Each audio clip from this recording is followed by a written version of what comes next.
Introduction to the second book of Moses, called Exodus. The book of Exodus continues the story of God's promise that began in the book of Genesis.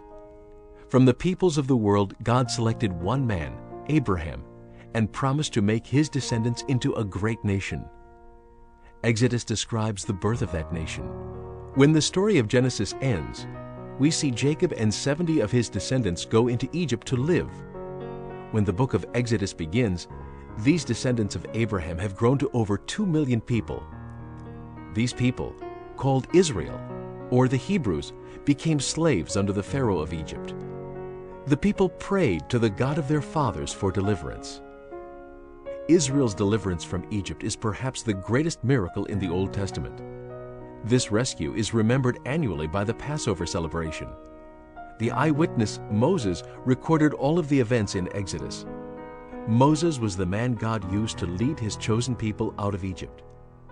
Then at Mount Sinai, God gave the people of Israel their law code, or constitution, that included the 10 Commandments. Now all they needed to be a nation was a land of their own. In order to guide them spiritually and physically, God gave them a portable worship center where He dwelt among the people. God was shaping this people into a great nation in order to be the source of truth and salvation to the entire world. And in the process, He was revealing more and more about Himself.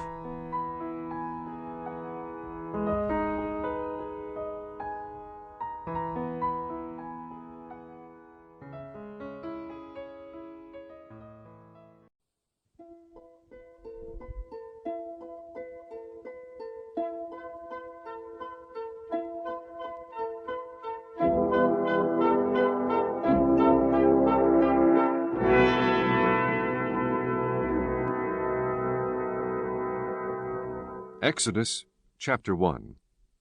Now these are the names of the children of Israel which came into Egypt. Every man and his household came with Jacob: Reuben, Simeon, Levi, and Judah, Issachar, Zebulun, and Benjamin, Dan, and Naphtali, Gad, and Asher.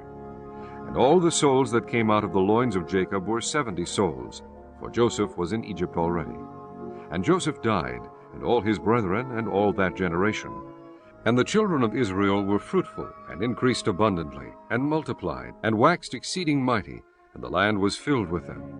Now there arose up a new king over Egypt, which knew not Joseph.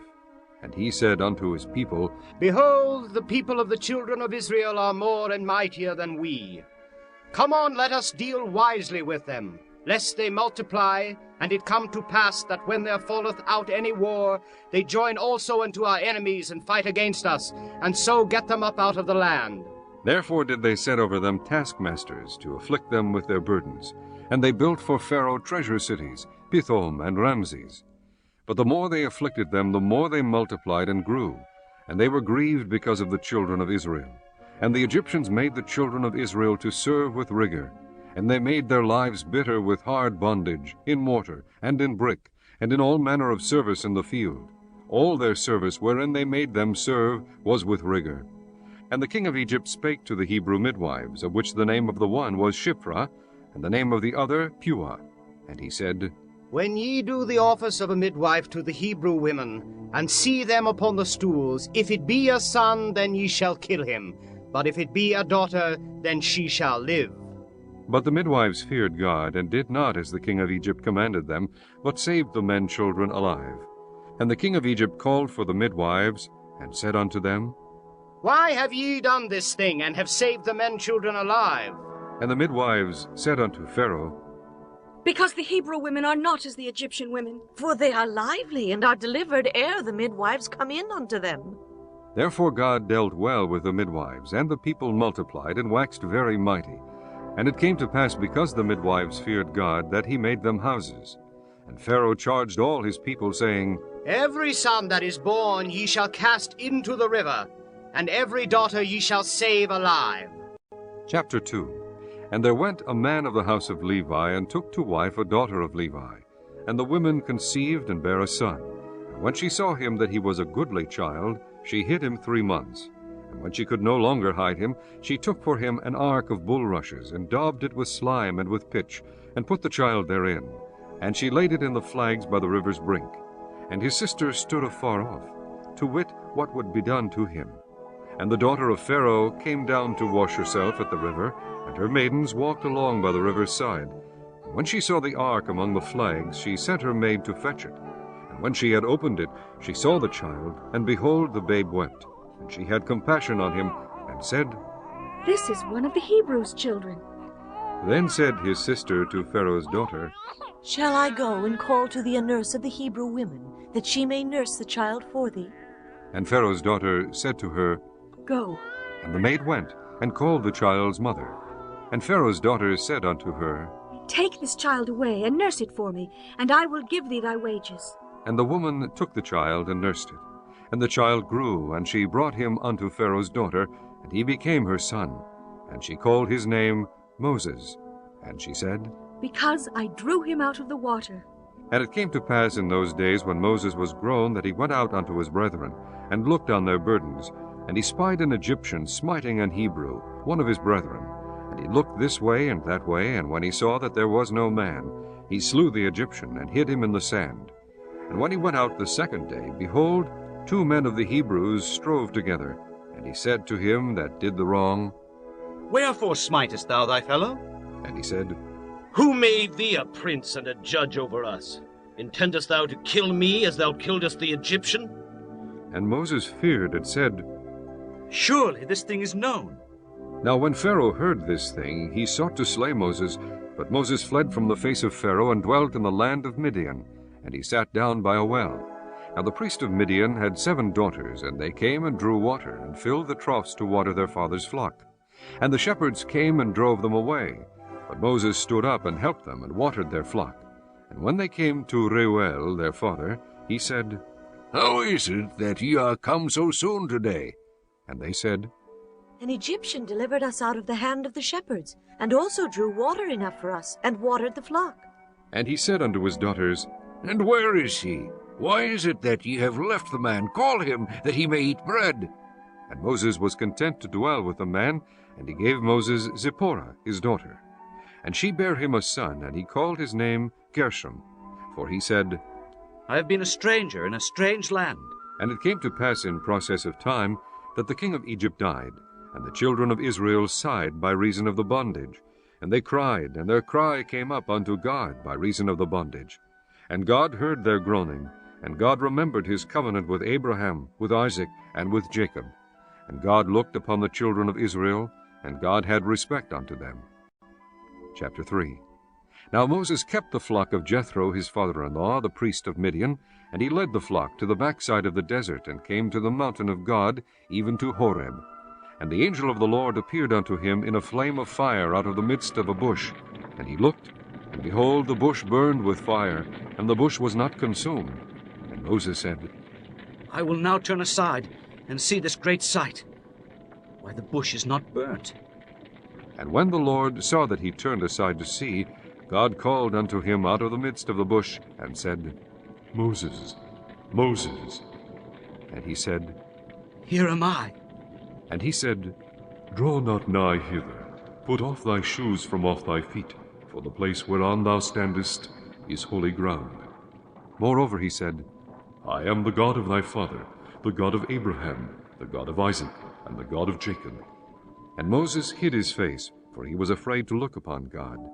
And the Lord said, I have surely seen the affliction of my people which are in Egypt, and have heard their cry by reason of their taskmasters, for I know their sorrows. And I am come down to deliver them out of the hand of the Egyptians, and to bring them up out of that land unto a good land and a large, unto a land flowing with milk and honey, unto the place of the Canaanites, and the Hittites, and the Amorites, and the Perizzites, and the Hivites, and the Jebusites.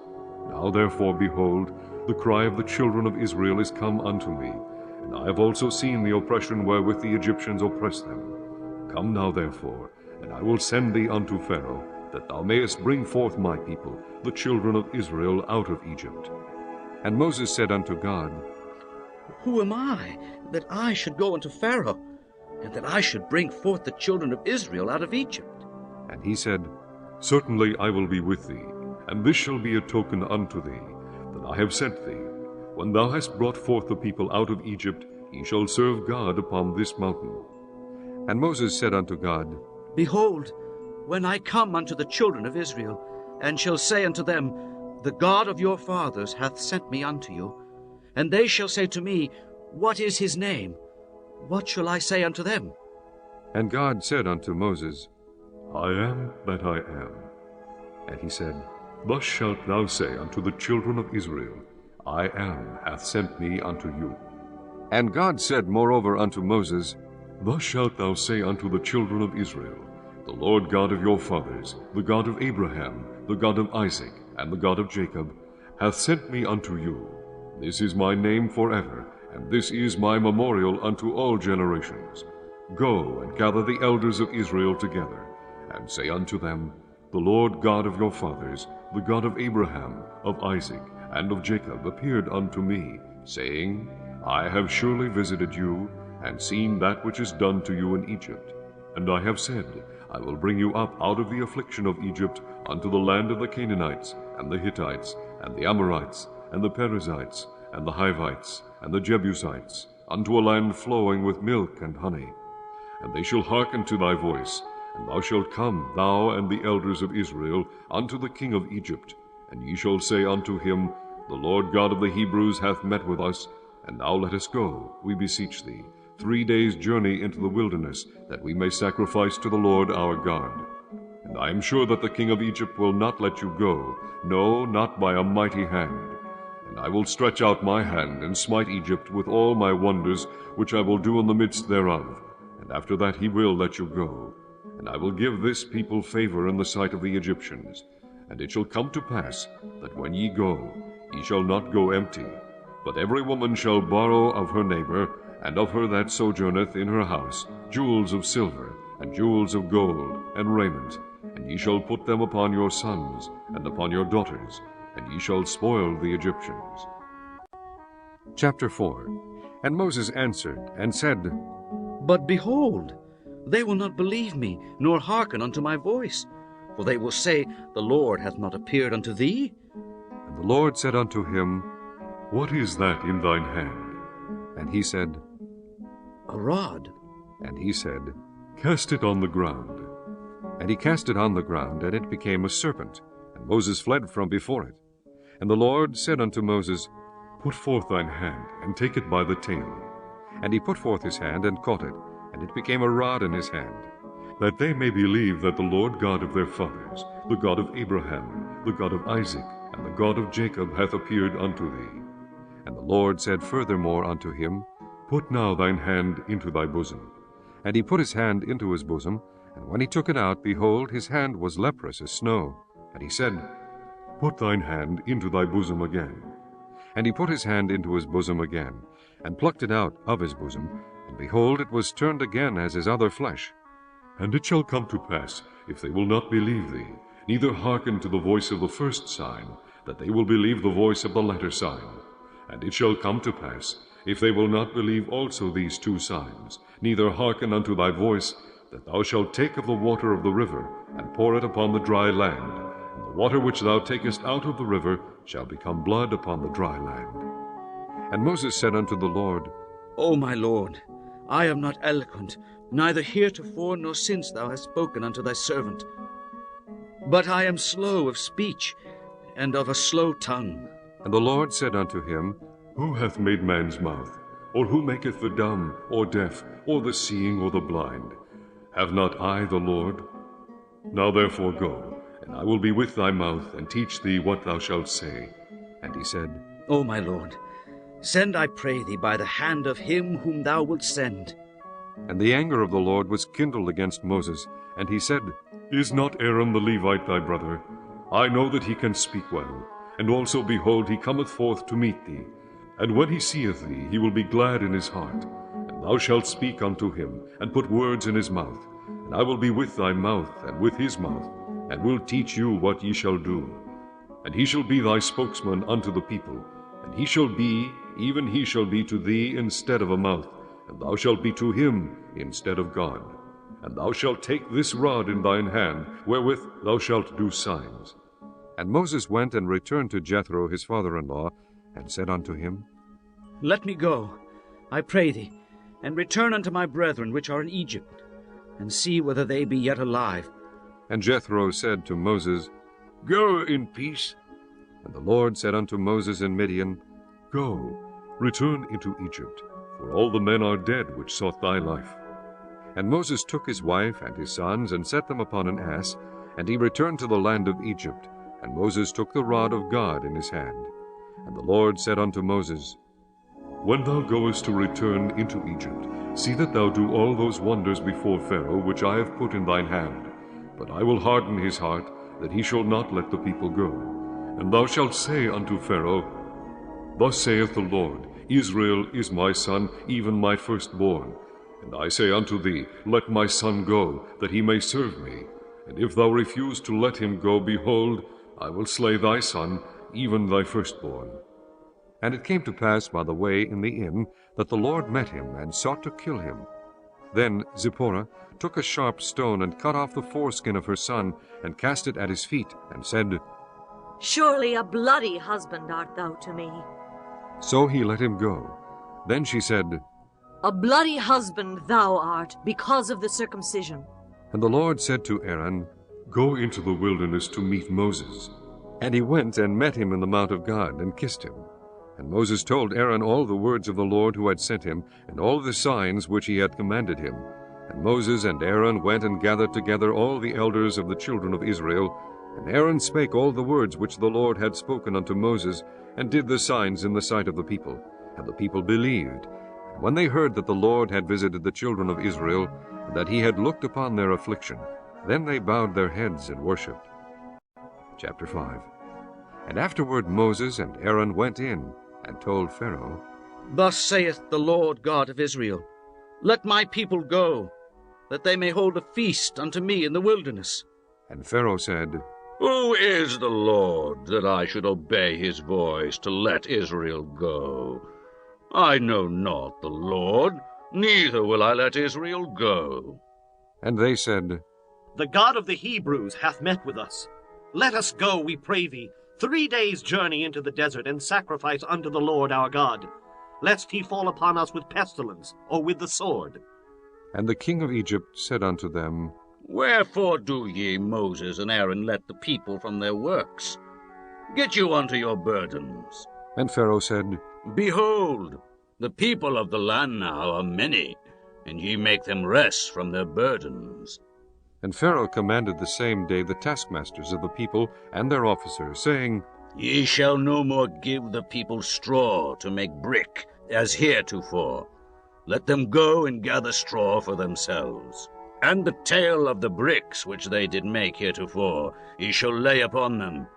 Ye shall not diminish aught thereof, for they be idle. Therefore they cry, saying, Let us go and sacrifice to our God. Let their more work be laid upon the men, that they may labor therein, and let them not regard vain words. And the taskmasters of the people went out, and their officers, and they spake to the people, saying, Thus saith Pharaoh, I will not give you straw. Go ye, get you straw where ye can find it, yet not aught of your work shall be diminished. So the people were scattered abroad throughout all the land of Egypt to gather stubble instead of straw. And the taskmasters hasted them, saying, Fulfill your works, your daily tasks, as when there was straw. And the officers of the children of Israel, which Pharaoh's taskmasters had set over them, were beaten, and demanded, Wherefore have ye not fulfilled your task in making brick both yesterday and today, as heretofore? Then the officers of the children of Israel came and cried unto Pharaoh, saying, Wherefore dealest thou thus with thy servants? There is no straw given unto thy servants. And they say to us, Make brick, and behold, thy servants are beaten. But the fault is in thine own people. But he said, Ye are idle, ye are idle. Therefore ye say, Let us go and do sacrifice to the Lord. Go therefore now and work, for there shall no straw be given you, Yet shall ye deliver the tale of bricks. And the officers of the children of Israel did see that they were in evil case, after it was said, Ye shall not minish aught from your bricks of your daily task. And they met Moses and Aaron, who stood in the way as they came forth from Pharaoh. And they said unto him, The Lord look upon you and judge, because ye have made our savor to be abhorred in the eyes of Pharaoh, and in the eyes of his servants, to put a sword in their hand to slay us. And Moses returned unto the Lord, and said, Lord, wherefore hast thou so evil entreated this people? Why is it that thou hast sent me? For since I came to Pharaoh to speak in thy name, he hath done evil to this people. Neither hast thou delivered thy people at all. Chapter 6. Then the Lord said unto Moses, Now shalt thou see what I will do to Pharaoh. For with a strong hand shall he let them go, and with a strong hand shall he drive them out of his land. And God spake unto Moses, and said unto him, I am the Lord. And I appeared unto Abraham, unto Isaac, and unto Jacob by the name of God Almighty, but by my name Jehovah was I not known to them. And I have also established my covenant with them, to give them the land of Canaan, the land of their pilgrimage, wherein they were strangers. And I have also heard the groaning of the children of Israel, whom the Egyptians keep in bondage, and I have remembered my covenant. Wherefore say unto the children of Israel, I am the Lord, and I will bring you out from under the burdens of the Egyptians, and I will rid you out of their bondage, and I will redeem you with a stretched out arm, and with great judgments. And I will take you to me for a people, and I will be to you a God. And ye shall know that I am the Lord your God, which bringeth you out from under the burdens of the Egyptians. And I will bring you in unto the land, concerning the which I did swear to give it to Abraham, to Isaac, and to Jacob. And I will give it you for an heritage. I am the Lord. And Moses spake so unto the children of Israel. But they hearkened not unto Moses for anguish of spirit, and for cruel bondage. And the Lord spake unto Moses, saying, Go in, speak unto Pharaoh king of Egypt, that he let the children of Israel go out of his land. And Moses spake before the Lord, saying, Behold, the children of Israel have not hearkened unto me. How then shall Pharaoh hear me, who am of uncircumcised lips? And the Lord spake unto Moses and unto Aaron, and gave them a charge unto the children of Israel, and unto Pharaoh king of Egypt, to bring the children of Israel out of the land of Egypt. These be the heads of their fathers' houses: the sons of Reuben, the firstborn of Israel, Henoch, and Palu, Hezron, and Carmi. These be the families of Reuben. And the sons of Simeon, Jemuel, and Jamin, and Ohad, and Jachin, and Zohar, and Shaul, the son of a Canaanitish woman. These are the families of Simeon. And these are the names of the sons of Levi according to their generations: Gershon, and Kohath, and Merari. And the years of the life of Levi were 137 years. The sons of Gershon, Libni, and Shimei, according to their families. And the sons of Kohath, Amram, and Ishar, and Hebron, and Uzziel. And the years of the life of Kohath were 133 years. And the sons of Merari, Mahali, and Mushai. These are the families of Levi according to their generations. And Amram took him Jochebed, his father's sister, to wife, and she bare him Aaron and Moses. And the years of the life of Amram were 137 years. And the sons of Ishar, Korah, and Nepheg, and Zichri. And the sons of Uzziel, Mishael, and Elzaphan, and Zithri. And Aaron took him Elisheba, daughter of Aminadab, sister of Neashon, to wife, and she bare him Nadab, and Abihu, Eleazar, and Ithamar. And the sons of Korah, Asir, and Elkanah, and Abiasaph. These are the families of the Korhites. And Eleazar, Aaron's son, took him one of the daughters of Putiel to wife, and she bare him Phinehas. These are the heads of the fathers of the Levites according to their families. These are that Aaron and Moses, to whom the Lord said, Bring out the children of Israel from the land of Egypt according to their armies. These are they which spake to Pharaoh king of Egypt, to bring out the children of Israel from Egypt. These are that Moses and Aaron. And it came to pass on the day when the Lord spake unto Moses in the land of Egypt, that the Lord spake unto Moses, saying, I am the Lord. Speak thou unto Pharaoh king of Egypt all that I say unto thee. And Moses said before the Lord, Behold, I am of uncircumcised lips, and how shall Pharaoh hearken unto me? Chapter 7. And the Lord said unto Moses, See, I have made thee a god to Pharaoh, and Aaron thy brother shall be thy prophet. Thou shalt speak all that I command thee, and Aaron thy brother shall speak unto Pharaoh, that he send the children of Israel out of his land. And I will harden Pharaoh's heart, and multiply my signs and my wonders in the land of Egypt.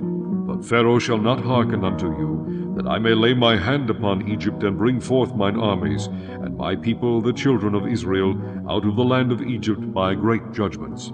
And the Egyptians shall know that I am the Lord, when I stretch forth mine hand upon Egypt, and bring out the children of Israel from among them. And Moses and Aaron did as the Lord commanded them, so did they. And Moses was 80 years old, and Aaron 83 years old, when they spake unto Pharaoh.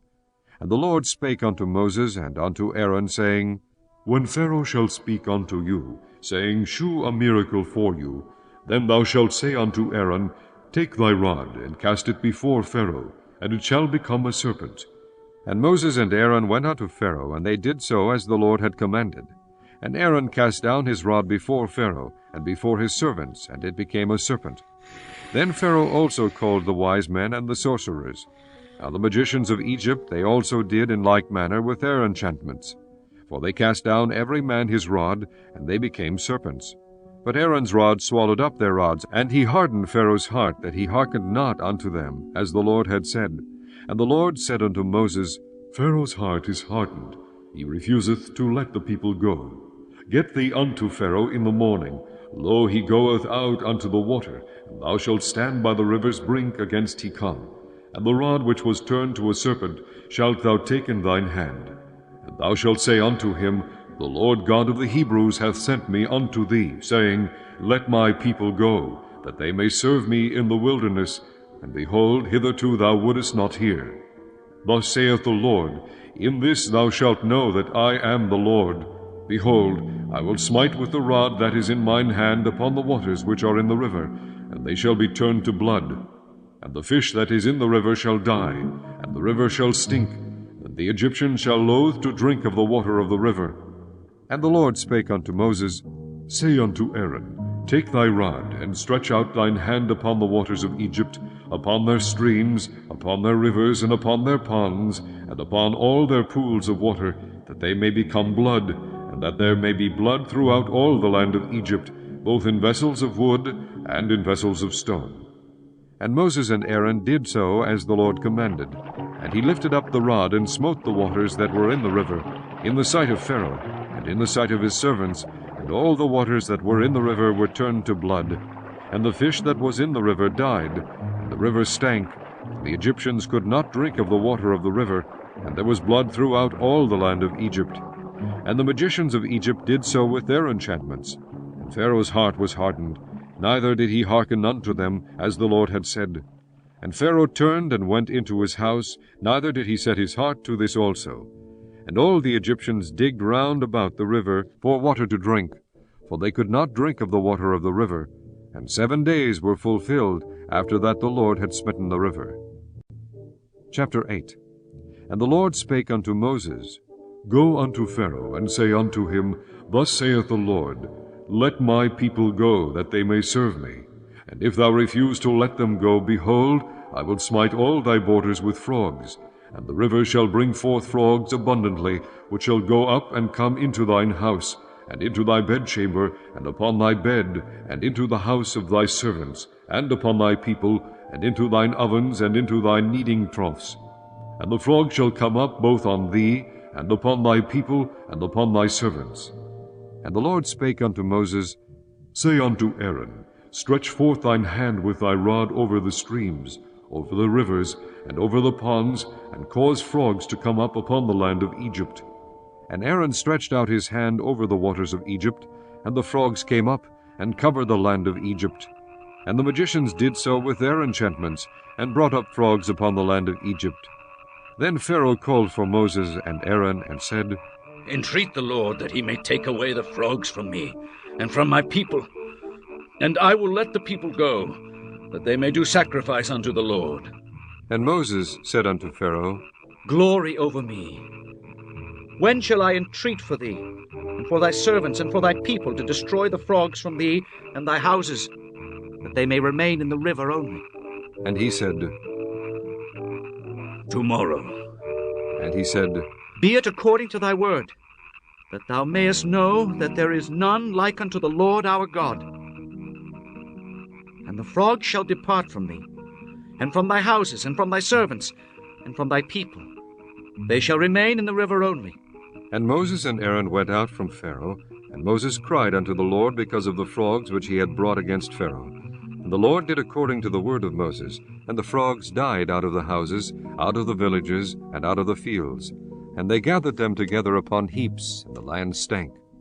But when Pharaoh saw that there was respite, he hardened his heart, and hearkened not unto them, as the Lord had said. And the Lord said unto Moses, Say unto Aaron, Stretch out thy rod, and smite the dust of the land, that it may become lice throughout all the land of Egypt. And they did so, for Aaron stretched out his hand with his rod, and smote the dust of the earth, and it became lice in man and in beast. All the dust of the land became lice throughout all the land of Egypt. And the magicians did so with their enchantments to bring forth lice, but they could not. So there were lice upon man and upon beast. Then the magicians said unto Pharaoh, This is the finger of God. And Pharaoh's heart was hardened, and he hearkened not unto them, as the Lord had said. And the Lord said unto Moses, Rise up early in the morning, and stand before Pharaoh. Lo, he cometh forth to the water, and say unto him, Thus saith the Lord, Let my people go, that they may serve me. Else if thou wilt not let my people go, behold, I will send swarms of flies upon thee, and upon thy servants, and upon thy people, and into thy houses. And the houses of the Egyptians shall be full of swarms of flies, and also the ground whereon they are. And I will sever in that day the land of Goshen, in which my people dwell, that no swarms of flies shall be there, to the end thou mayest know that I am the Lord in the midst of the earth. And I will put a division between my people and thy people. Tomorrow shall this sign be. And the Lord did so, and there came a grievous swarm of flies into the house of Pharaoh, and into his servants' houses, and into all the land of Egypt. The land was corrupted by reason of the swarm of flies.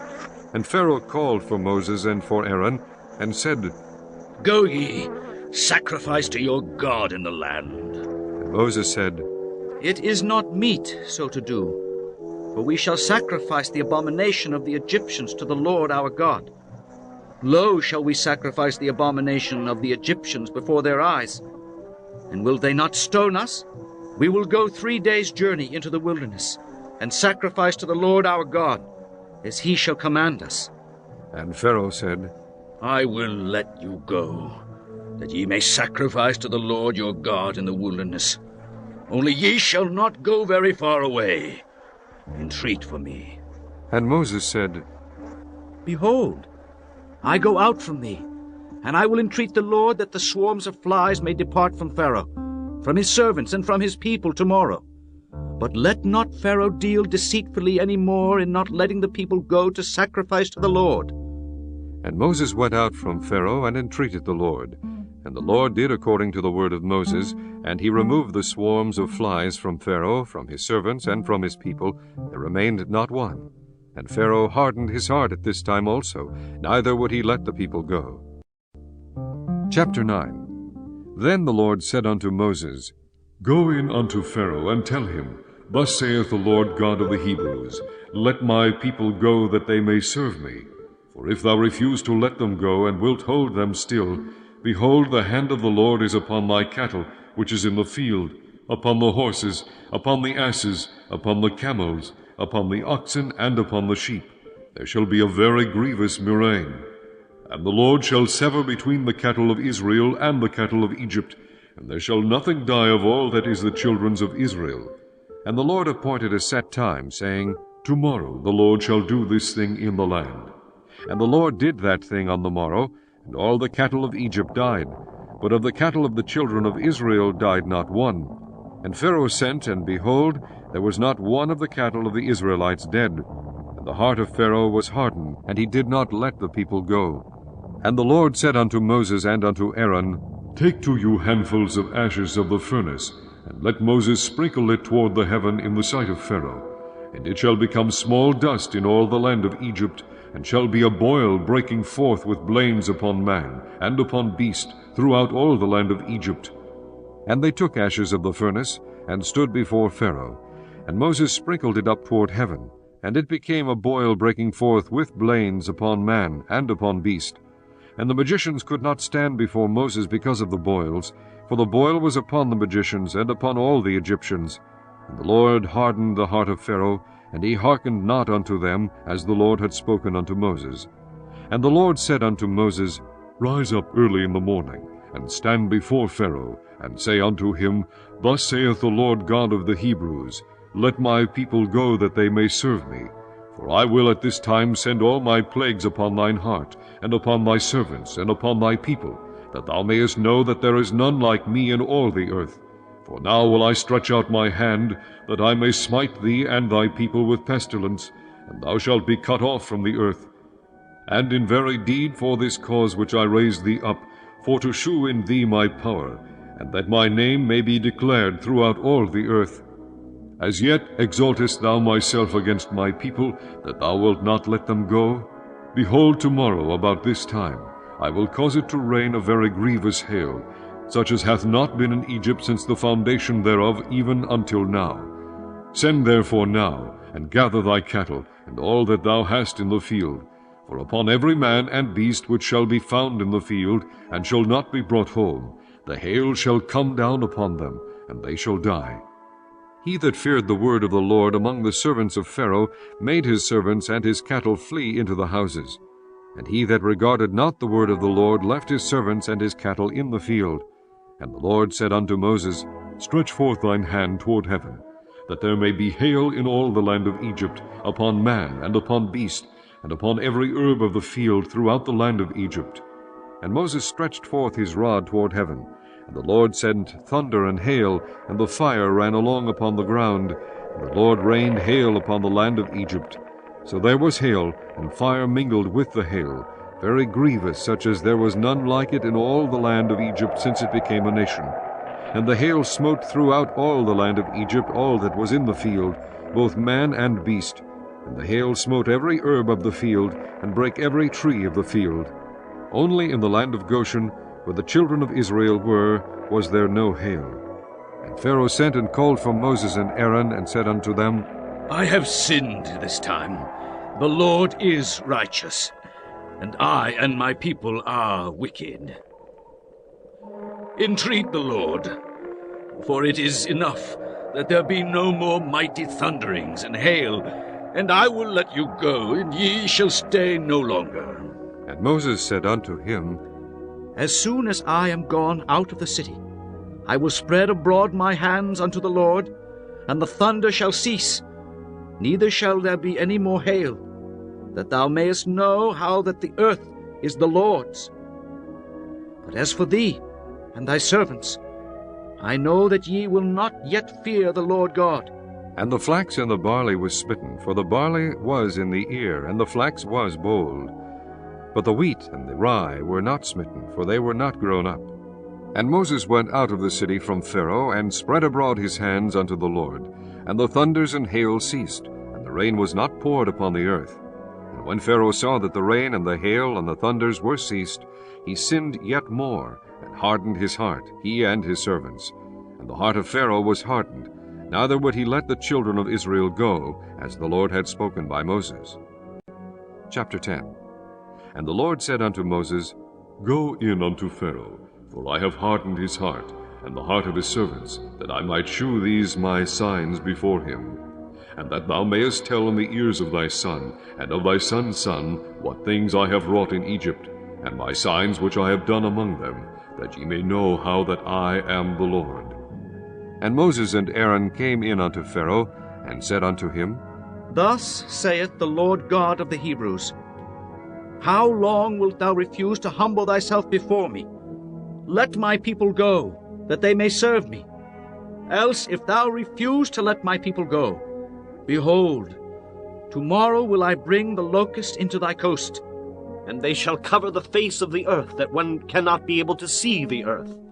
and they shall eat the residue of that which is escaped, which remaineth unto you from the hail, and shall eat every tree which groweth for you out of the field. And they shall fill thy houses, and the houses of all thy servants, and the houses of all the Egyptians, which neither thy fathers nor thy fathers' fathers have seen, since the day that they were upon the earth unto this day. And he turned himself and went out from Pharaoh. And Pharaoh's servants said unto him, How long shall this man be a snare unto us? Let the men go, that they may serve the Lord their God. Knowest thou not yet that Egypt is destroyed? And Moses and Aaron were brought again unto Pharaoh. And he said unto them, Go serve the Lord your God.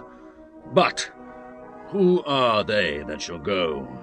And Moses said, We will go with our young, and with our old, and with our sons, and with our daughters, with our flocks, and with our herds will we go. For we must hold a feast unto the Lord. And he said unto them, Let the Lord be so with you, as I will let you go, and your little ones. Look to it, for evil is before you. Not so. Go now, ye that are men, and serve the Lord, for that ye did desire. And they were driven out from Pharaoh's presence. And the Lord said unto Moses, Stretch out thine hand over the land of Egypt for the locusts, that they may come up upon the land of Egypt, and eat every herb of the land, even all that the hail hath left. And Moses stretched forth his rod over the land of Egypt, and the Lord brought an east wind upon the land all that day, and all that night, and when it was morning, the east wind brought the locusts. And the locusts went up over all the land of Egypt, and rested in all the coasts of Egypt. Very grievous were they. Before them there were no such locusts as they, neither after them shall be such. For they covered the face of the whole earth, so that the land was darkened, and they did eat every herb of the land, and all the fruit of the trees which the hail had left. And there remained not any green thing in the trees, or in the herbs of the field, through all the land of Egypt. Then Pharaoh called for Moses and Aaron in haste, and he said, I have sinned against the Lord your God, and against you. Now therefore forgive, I pray thee, my sin, only this once, and entreat the Lord your God, that he may take away from me this death only. And he went out from Pharaoh and entreated the Lord. And the Lord turned a mighty strong west wind, which took away the locusts, and cast them into the Red Sea.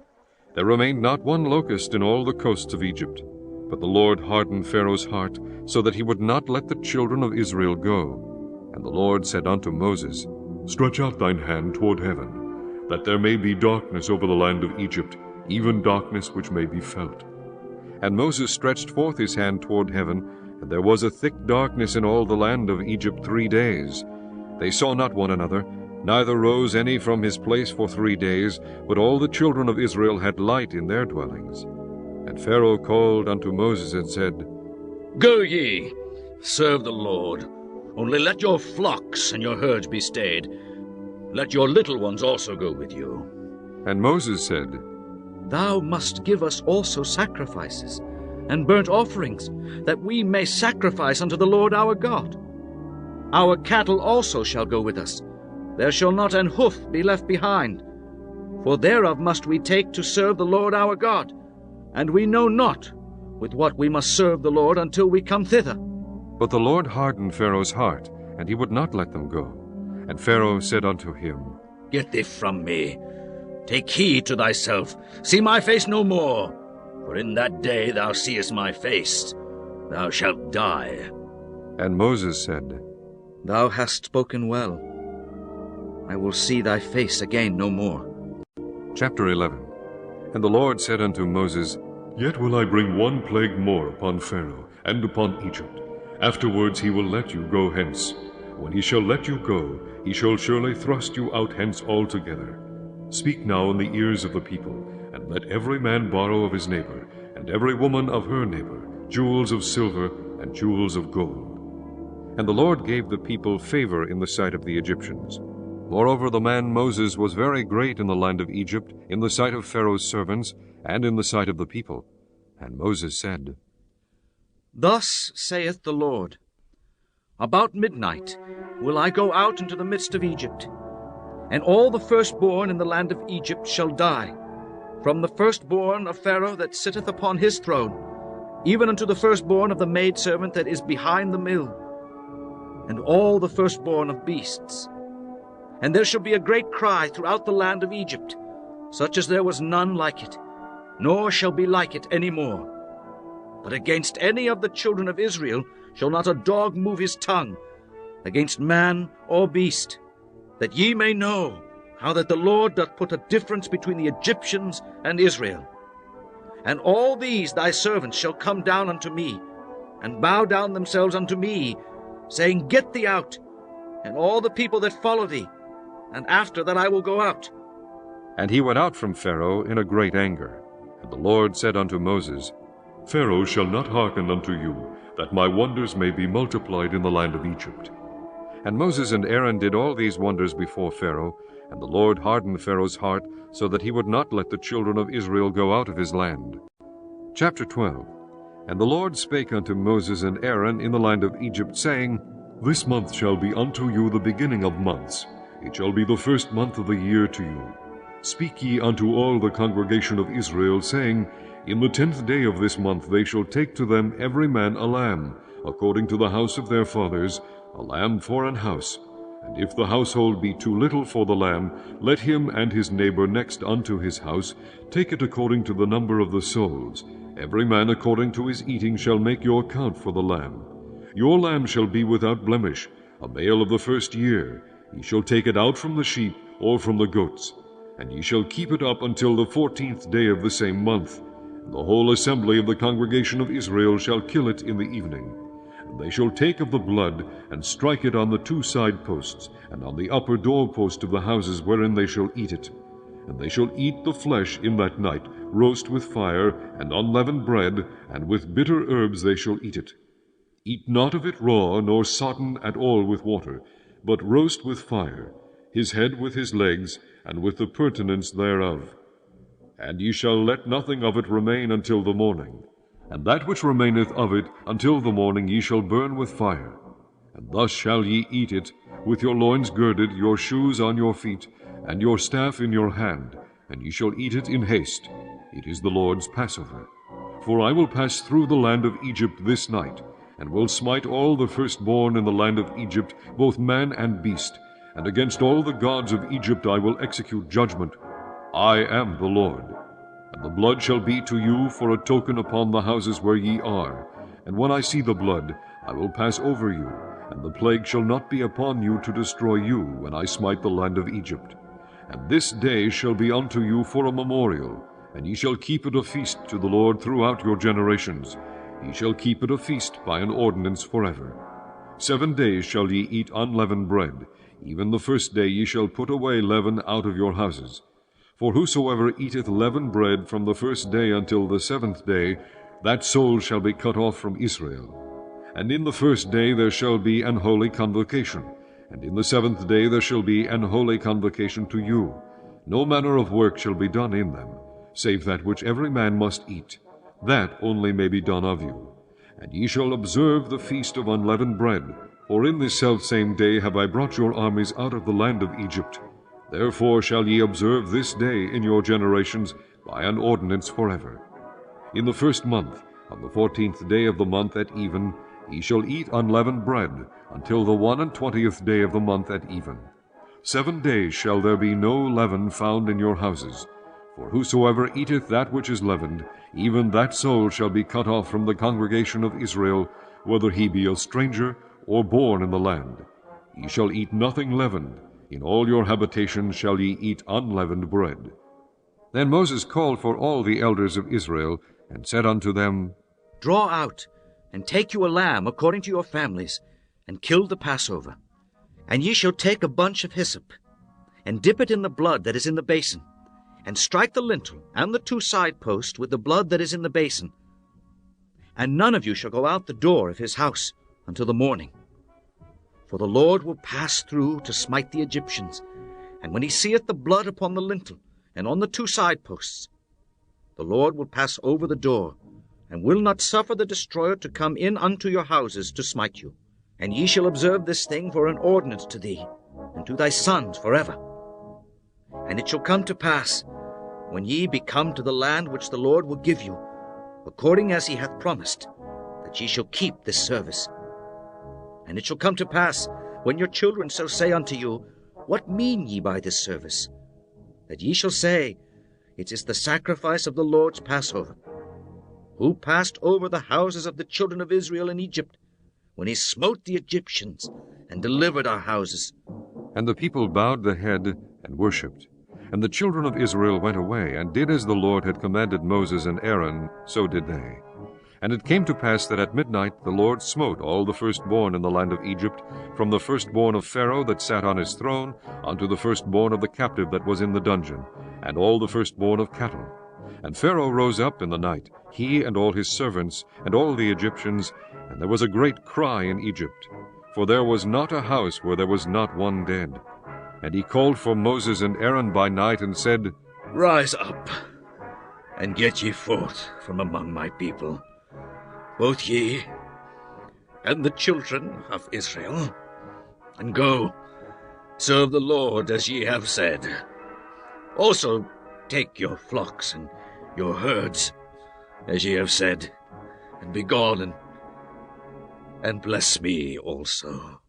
And the Egyptians were urgent upon the people, that they might send them out of the land in haste. For they said, We be all dead men. And the people took their dough before it was leavened, their kneading troughs being bound up in their clothes upon their shoulders. And the children of Israel did according to the word of Moses, and they borrowed of the Egyptians jewels of silver and jewels of gold and raiment. And the Lord gave the people favor in the sight of the Egyptians, so that they lent unto them such things as they required, and they spoiled the Egyptians. And the children of Israel journeyed from Ramses to Succoth, about 600,000 on foot that were men, beside children. And a mixed multitude went up also with them, and flocks and herds, even very much cattle. And they baked unleavened cakes of the dough which they brought forth out of Egypt, for it was not leavened, because they were thrust out of Egypt, and could not tarry, neither had they prepared for themselves any victual. Now the sojourning of the children of Israel who dwelt in Egypt was 430 years. And it came to pass at the end of the 430 years, even the selfsame day it came to pass, that all the host of the Lord went out from the land of Egypt. It is a night to be much observed unto the Lord for bringing them out from the land of Egypt. This is that night of the Lord to be observed of all the children of Israel in their generations. And the Lord said unto Moses and Aaron, This is the ordinance of the Passover. There shall no stranger eat thereof, but every man's servant that is bought for money, when thou hast circumcised him, then shall he eat thereof. A foreigner and an hired servant shall not eat thereof. In one house shall it be eaten. Thou shalt not carry forth aught of the flesh abroad out of the house, neither shall ye break a bone thereof. All the congregation of Israel shall keep it.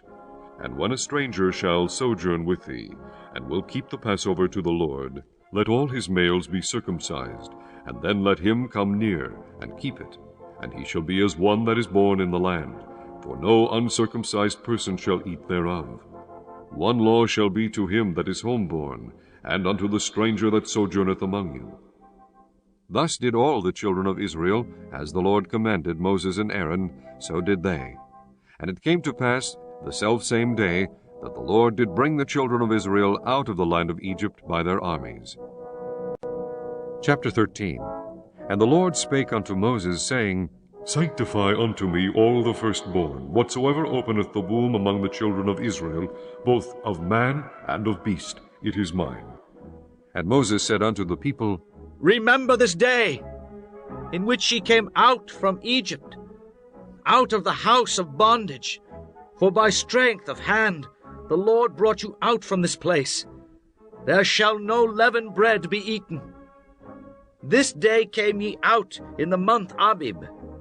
And it shall be, when the Lord shall bring thee into the land of the Canaanites, and the Hittites, and the Amorites, and the Hivites, and the Jebusites, which he sware unto thy fathers to give thee, a land flowing with milk and honey, that thou shalt keep this service in this month. 7 days thou shalt eat unleavened bread, and in the 7th day shall be a feast to the Lord. Unleavened bread shall be eaten 7 days, and there shall no leavened bread be seen with thee. neither shall there be leaven seen with thee in all thy quarters. And thou shalt shew thy son in that day, saying, This is done, because of that which the Lord did unto me when I came forth out of Egypt. And it shall be for a sign unto thee upon thine hand, and for a memorial between thine eyes, that the Lord's law may be in thy mouth.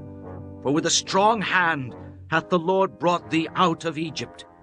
Thou shalt therefore keep this ordinance in his season, from year to year.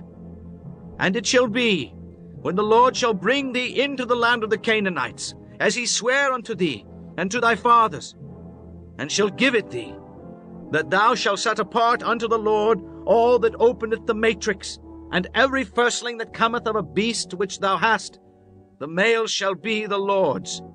And every firstling of an ass thou shalt redeem with a lamb. And if thou wilt not redeem it, then thou shalt break his neck. And all the firstborn of man among thy children shalt thou redeem. And it shall be, when thy son asketh thee in time to come, saying, What is this? That thou shalt say unto him, By strength of hand the Lord brought us out from Egypt, from the house of bondage. And it came to pass, when Pharaoh would hardly let us go, that the Lord slew all the firstborn in the land of Egypt, both the firstborn of man and the firstborn of beast. Therefore I sacrifice to the Lord all that openeth the matrix, being males. But all the firstborn of my children I redeem. And it shall be for a token upon thine hand, and for the frontlets between thine eyes. For by strength of hand the Lord brought us forth out of Egypt. And it came to pass, when Pharaoh had let the people go, that God led them not through the way of the land of the Philistines, although that was near. For God said, Lest peradventure the people repent when they see war, and they return to Egypt. But God led the people about through the way of the wilderness of the Red Sea, and the children of Israel went up harnessed out of the land of Egypt. And Moses took the bones of Joseph with him, for he had straitly sworn the children of Israel, saying, God will surely visit you, and ye shall carry up my bones away hence with you. And they took their journey from Succoth, and encamped in Etham, in the edge of the wilderness. And the Lord went before them by day in a pillar of a cloud, to lead them the way, and by night in a pillar of fire, to give them light, to go by day and night. He took not away the pillar of the cloud by day, nor the pillar of fire by night, from before the people. Chapter 14. And the Lord spake unto Moses, saying, Speak unto the children of Israel, that they turn and encamp before Pi-hahiroth, between Migdol and the sea, over against Baal-zephon, before it shall ye encamp by the sea. For Pharaoh will say of the children of Israel, They are entangled in the land, the wilderness hath shut them in. And I will harden Pharaoh's heart, that he shall follow after them, and I will be honored upon Pharaoh, and upon all his host, that the Egyptians may know that I am the Lord. And they did so. And it was told the king of Egypt that the people fled, and the heart of Pharaoh and of his servants was turned against the people, and they said, Why have we done this, that we have let Israel go from serving us? And he made ready his chariot, and took his people with him. And he took 600 chosen chariots, and all the chariots of Egypt, and captains over every one of them. And the Lord hardened the heart of Pharaoh king of Egypt, and he pursued after the children of Israel. And the children of Israel went out with an high hand.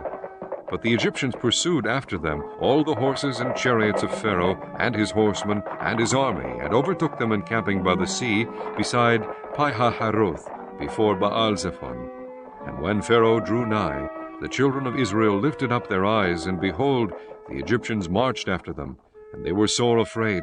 And the children of Israel cried out unto the Lord, and they said unto Moses, Because there were no graves in Egypt, hast thou taken us away to die in the wilderness? Wherefore hast thou dealt thus with us, to carry us forth out of Egypt?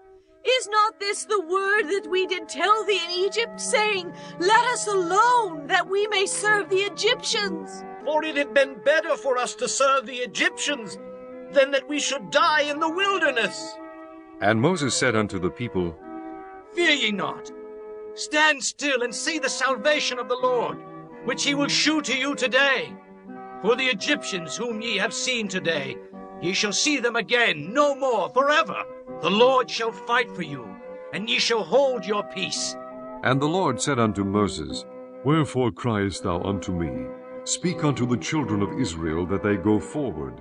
But lift thou up thy rod, and stretch out thine hand over the sea, and divide it. And the children of Israel shall go on dry ground through the midst of the sea. And I, behold, I will harden the hearts of the Egyptians, and they shall follow them. And I will get me honor upon Pharaoh, and upon all his host, upon his chariots, and upon his horsemen. And the Egyptians shall know that I am the Lord, when I have gotten me honor upon Pharaoh, upon his chariots, and upon his horsemen. And the angel of God, which went before the camp of Israel, removed and went behind them. And the pillar of the cloud went from before their face, and stood behind them. And it came between the camp of the Egyptians and the camp of Israel. And it was a cloud and darkness to them, but it gave light by night to these, so that the one came not near the other all the night. And Moses stretched out his hand over the sea, and the Lord caused the sea to go back by a strong east wind all that night, and made the sea dry land, and the waters were divided. And the children of Israel went into the midst of the sea upon the dry ground, and the waters were a wall unto them on their right hand and on their left. And the Egyptians pursued and went in after them to the midst of the sea, even all Pharaoh's horses, his chariots, and his horsemen. And it came to pass that in the morning watch the Lord looked unto the host of the Egyptians through the pillar of fire and of the cloud, and troubled the host of the Egyptians, and took off their chariot wheels, that they drave them heavily, so that the Egyptians said, Let us flee from the face of Israel, for the Lord fighteth for them against the Egyptians. And the Lord said unto Moses, Stretch out thine hand over the sea, that the waters may come again upon the Egyptians, upon their chariots, and upon their horsemen. And Moses stretched forth his hand over the sea, and the sea returned to his strength when the morning appeared, and the Egyptians fled against it, and the Lord overthrew the Egyptians in the midst of the sea. And the waters returned and covered the chariots, and the horsemen, and all the host of Pharaoh that came into the sea after them. There remained not so much as one of them. But the children of Israel walked upon dry land in the midst of the sea, and the waters were a wall unto them on their right hand and on their left. Thus the Lord saved Israel that day out of the hand of the Egyptians. And Israel saw the Egyptians dead upon the seashore. And Israel saw that great work which the Lord did upon the Egyptians. And the people feared the Lord, and believed the Lord, and his servant Moses. Chapter 15. Then sang Moses and the children of Israel this song unto the Lord, and spake, saying, I will sing unto the Lord, for he hath triumphed gloriously. The horse and his rider hath he thrown into the sea. The Lord is my strength and song, and he is become my salvation. He is my God, and I will prepare him an habitation, my father's God, and I will exalt him. The Lord is a man of war. The Lord is his name. Pharaoh's chariots and his host hath he cast into the sea. His chosen captains also are drowned in the Red Sea. The depths have covered them. They sank into the bottom as a stone. Thy right hand, O Lord, is become glorious in power. Thy right hand, O Lord, hath dashed in pieces the enemy. And in the greatness of thine excellency thou hast overthrown them that rose up against thee. Thou sentest forth thy wrath, which consumed them as stubble. And with the blast of thy nostrils the waters were gathered together. The flood stood upright as an heap, and the depths were congealed in the heart of the sea. The enemy said, I will pursue, I will overtake, I will divide the spoil. My lust shall be satisfied upon them. I will draw my sword, my hand shall destroy them. Thou didst blow with thy wind. The sea covered them. They sank as lead in the mighty waters. Who is like unto thee, O Lord, among the gods? Who is like thee, glorious in holiness, fearful in praises, doing wonders? Thou stretchest out thy right hand, the earth swallowed them. Thou in thy mercy hast led forth the people which thou hast redeemed. Thou hast guided them in thy strength unto thy holy habitation. The people shall hear and be afraid. Sorrow shall take hold on the inhabitants of Palestina. Then the dukes of Edom shall be amazed. The mighty men of Moab, trembling shall take hold upon them. All the inhabitants of Canaan shall melt away. Fear and dread shall fall upon them. By the greatness of thine arm, they shall be as still as a stone. till thy people pass over. O Lord, till the people pass over, which thou hast purchased. Thou shalt bring them in, and plant them in the mountain of thine inheritance, in the place, O Lord, which thou hast made for thee to dwell in the sanctuary, O Lord, which thy hands have established. The Lord shall reign forever and ever. For the horse of Pharaoh went in with his chariots and with his horsemen into the sea, and the Lord brought again the waters of the sea upon them. But the children of Israel went on dry land in the midst of the sea. And Miriam the prophetess, the sister of Aaron, took a timbrel in her hand, and all the women went out after her with timbrels and with dances. And Miriam answered them, Sing ye to the Lord, for he hath triumphed gloriously. The horse and his rider hath he thrown into the sea. So Moses brought Israel from the Red Sea, and they went out into the wilderness of Shur. And they went 3 days in the wilderness, and found no water. And when they came to Marah, they could not drink of the waters of Marah, for they were bitter. Therefore the name of it was called Marah. And the people murmured against Moses, saying, What shall we drink? And he cried unto the Lord, and the Lord shewed him a tree, which when he had cast into the waters were made sweet. There he made for them a statute and an ordinance, and there he proved them, and said, If thou wilt diligently hearken to the voice of the Lord thy God, and wilt do that which is right in his sight, and wilt give ear to his commandments, and keep all his statutes, I will put none of these diseases upon thee, which I have brought upon the Egyptians. For I am the Lord that healeth thee. And they came to Elim, where were 12 wells of water, and 70 palm trees, and they encamped there by the waters.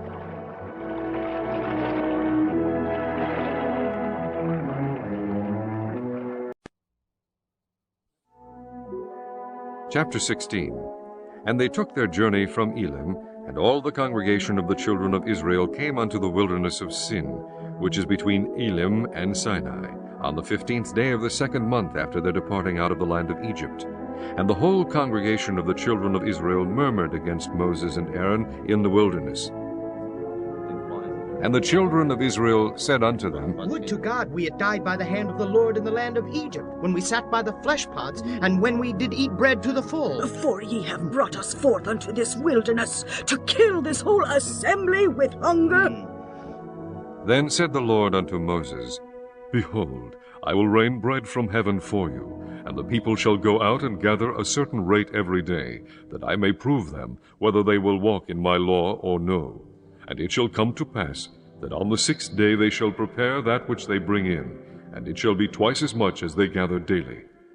And Moses and Aaron said unto all the children of Israel, At even, then ye shall know that the Lord hath brought you out from the land of Egypt. And in the morning then ye shall see the glory of the Lord. For that he heareth your murmurings against the Lord. And what are we, that ye murmur against us? And Moses said, This shall be, when the Lord shall give you in the evening flesh to eat, and in the morning bread to the full, for that the Lord heareth your murmurings which ye murmur against him. And what are we? Your murmurings are not against us, but against the Lord. And Moses spake unto Aaron, Say unto all the congregation of the children of Israel, Come near before the Lord, for he hath heard your murmurings. And it came to pass, as Aaron spake unto the whole congregation of the children of Israel, that they looked toward the wilderness, and behold, the glory of the Lord appeared in the cloud.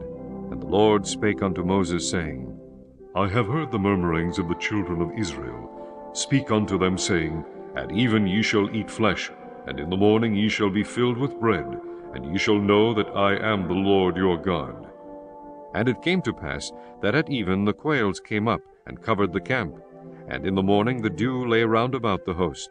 And when the dew that lay was gone up, behold, upon the face of the wilderness there lay a small round thing, as small as the hoarfrost on the ground.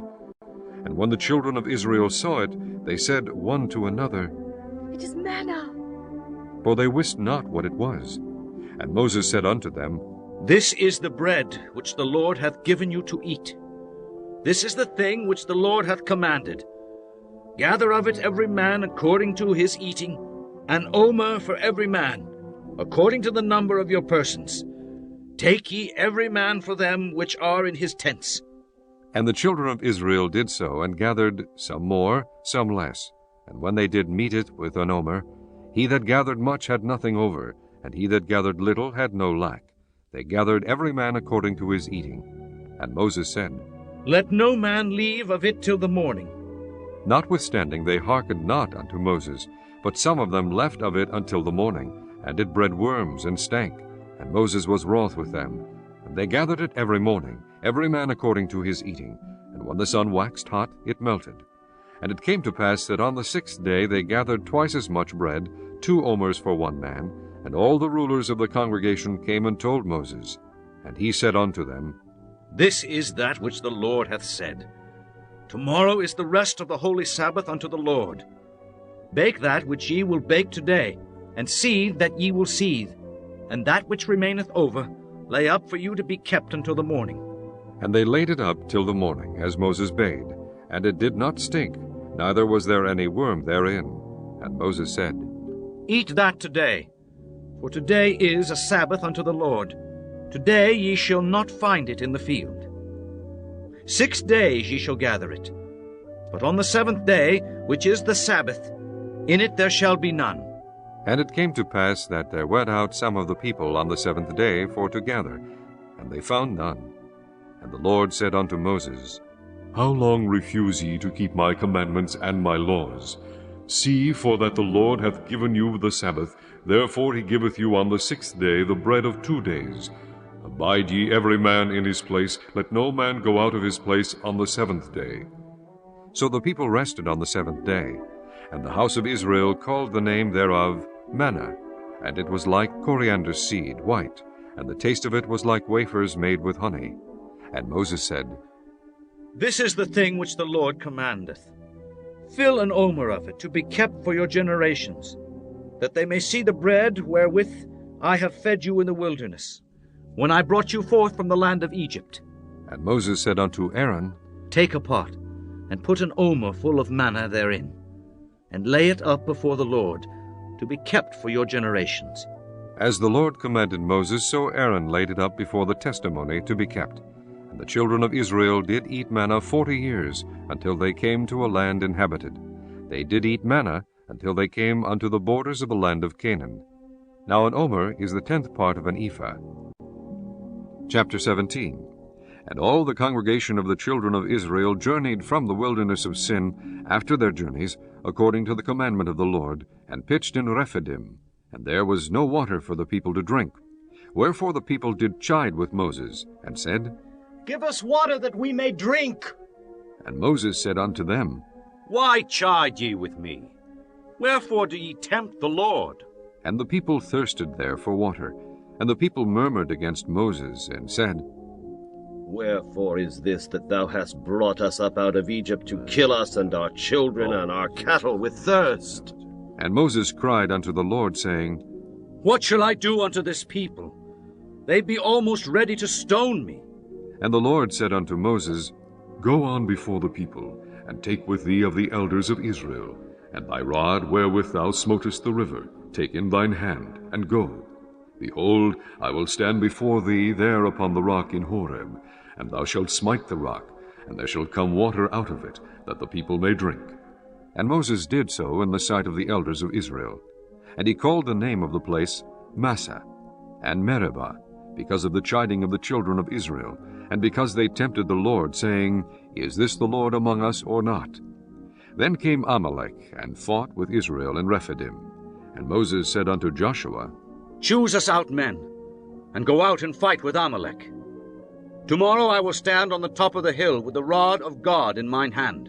So Joshua did as Moses had said to him, and fought with Amalek. And Moses, Aaron, and Hur went up to the top of the hill. And it came to pass, when Moses held up his hand, that Israel prevailed. And when he let down his hand, Amalek prevailed. But Moses' hands were heavy, and they took a stone and put it under him, and he sat thereon. And Aaron and Hur stayed up his hands, the one on the one side and the other on the other side, and his hands were steady until the going down of the sun. And Joshua discomfited Amalek and his people with the edge of the sword. And the Lord said unto Moses, Write this for a memorial in a book, and rehearse it in the ears of Joshua, for I will utterly put out the remembrance of Amalek from under heaven. And Moses built an altar, and called the name of it Jehovah Nissi. For he said, Because the Lord hath sworn that the Lord will have war with Amalek from generation to generation. Chapter 18. When Jethro, the priest of Midian, Moses' father-in-law, heard of all that God had done for Moses and for Israel his people, and that the Lord had brought Israel out of Egypt, then Jethro, Moses' father-in-law, took Zipporah, Moses' wife, after he had sent her back, and her 2 sons, of which the name of the one was Gershom, for he said, I have been an alien in a strange land. and the name of the other was Eliezer. For the God of my father, said he, was mine help, and delivered me from the sword of Pharaoh. And Jethro, Moses' father-in-law, came with his sons and his wife unto Moses in the wilderness, where he encamped at the mount of God. And he said unto Moses, I, thy father-in-law Jethro, am come unto thee, and thy wife, and her 2 sons with her. And Moses went out to meet his father-in-law, and did obeisance, and kissed him. And they asked each other of their welfare, and they came into the tent. And Moses told his father-in-law all that the Lord had done unto Pharaoh and to the Egyptians for Israel's sake, and all the travail that had come upon them by the way, and how the Lord delivered them. And Jethro rejoiced for all the goodness which the Lord had done to Israel, whom he had delivered out of the hand of the Egyptians. And Jethro said, Blessed be the Lord, who hath delivered you out of the hand of the Egyptians, and out of the hand of Pharaoh, who hath delivered the people from under the hand of the Egyptians. Now I know that the Lord is greater than all gods, for in the thing wherein they dealt proudly he was above them. And Jethro, Moses' father-in-law, took a burnt offering and sacrifices for God. And Aaron came, and all the elders of Israel, to eat bread with Moses' father-in-law before God. And it came to pass on the morrow that Moses sat to judge the people. And the people stood by Moses from the morning unto the evening. And when Moses' father-in-law saw all that he did to the people, he said, What is this thing that thou doest to the people? Why sittest thou thyself alone, and all the people stand by thee from morning unto even? And Moses said unto his father-in-law, Because the people come unto me to inquire of God. When they have a matter, they come unto me, and I judge between one and another. And I do make them know the statutes of God and his laws. And Moses' father-in-law said unto him, The thing that thou doest is not good. Thou wilt surely wear away both thou and this people that is with thee, for this thing is too heavy for thee. Thou art not able to perform it thyself alone. Hearken now unto my voice, I will give thee counsel, and God shall be with thee. Be thou for the people to Godward, that thou mayest bring the causes unto God. And thou shalt teach them ordinances and laws, and shalt shew them the way wherein they must walk, and the work that they must do. Moreover, thou shalt provide out of all the people able men, such as fear God, men of truth, hating covetousness, and place such over them to be rulers of thousands, and rulers of hundreds, rulers of 50s, and rulers of 10s.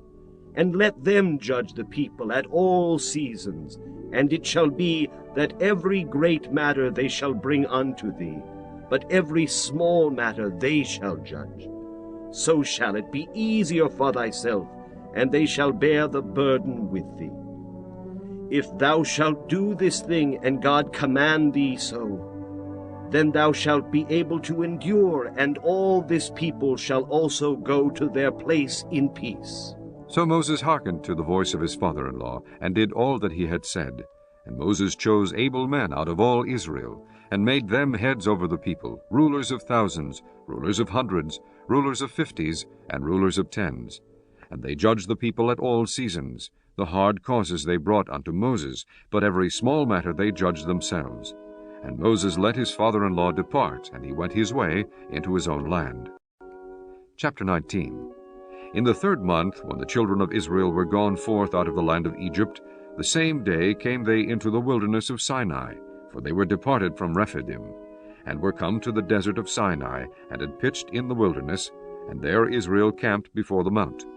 And Moses went up unto God, And the Lord called unto him out of the mountain, saying, Thus shalt thou say to the house of Jacob, and tell the children of Israel, Ye have seen what I did unto the Egyptians, and how I bare you on eagle's wings, and brought you unto myself.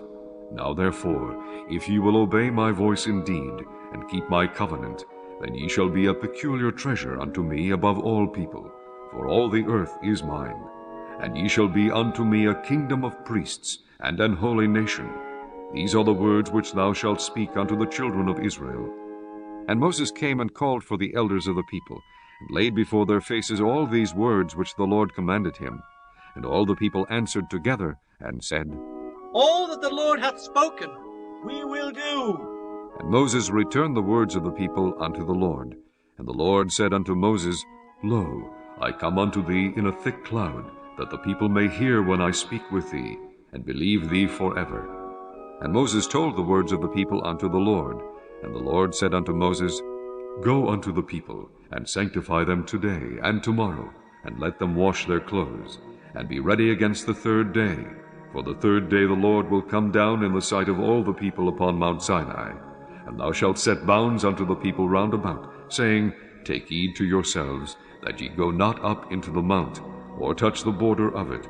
Whosoever toucheth the mount shall be surely put to death. There shall not an hand touch it, but he shall surely be stoned or shot through. Whether it be beast or man, it shall not live. When the trumpet soundeth long, they shall come up to the mount. And Moses went down from the mount unto the people, and sanctified the people, and they washed their clothes. And he said unto the people, Be ready against the third day. Come not at your wives. And it came to pass on the third day in the morning, that there were thunders and lightnings, and a thick cloud upon the mount, and the voices of the trumpet exceeding loud, so that all the people that was in the camp trembled. And Moses brought forth the people out of the camp to meet with God, and they stood at the nether part of the mount. And Mount Sinai was altogether on a smoke, because the Lord descended upon it in fire, and the smoke thereof ascended as the smoke of a furnace, and the whole mount quaked greatly. And when the voice of the trumpet sounded long, and waxed louder and louder, Moses spake, and God answered him by a voice. And the Lord came down upon Mount Sinai, on the top of the mount, and the Lord called Moses up to the top of the mount. And Moses went up.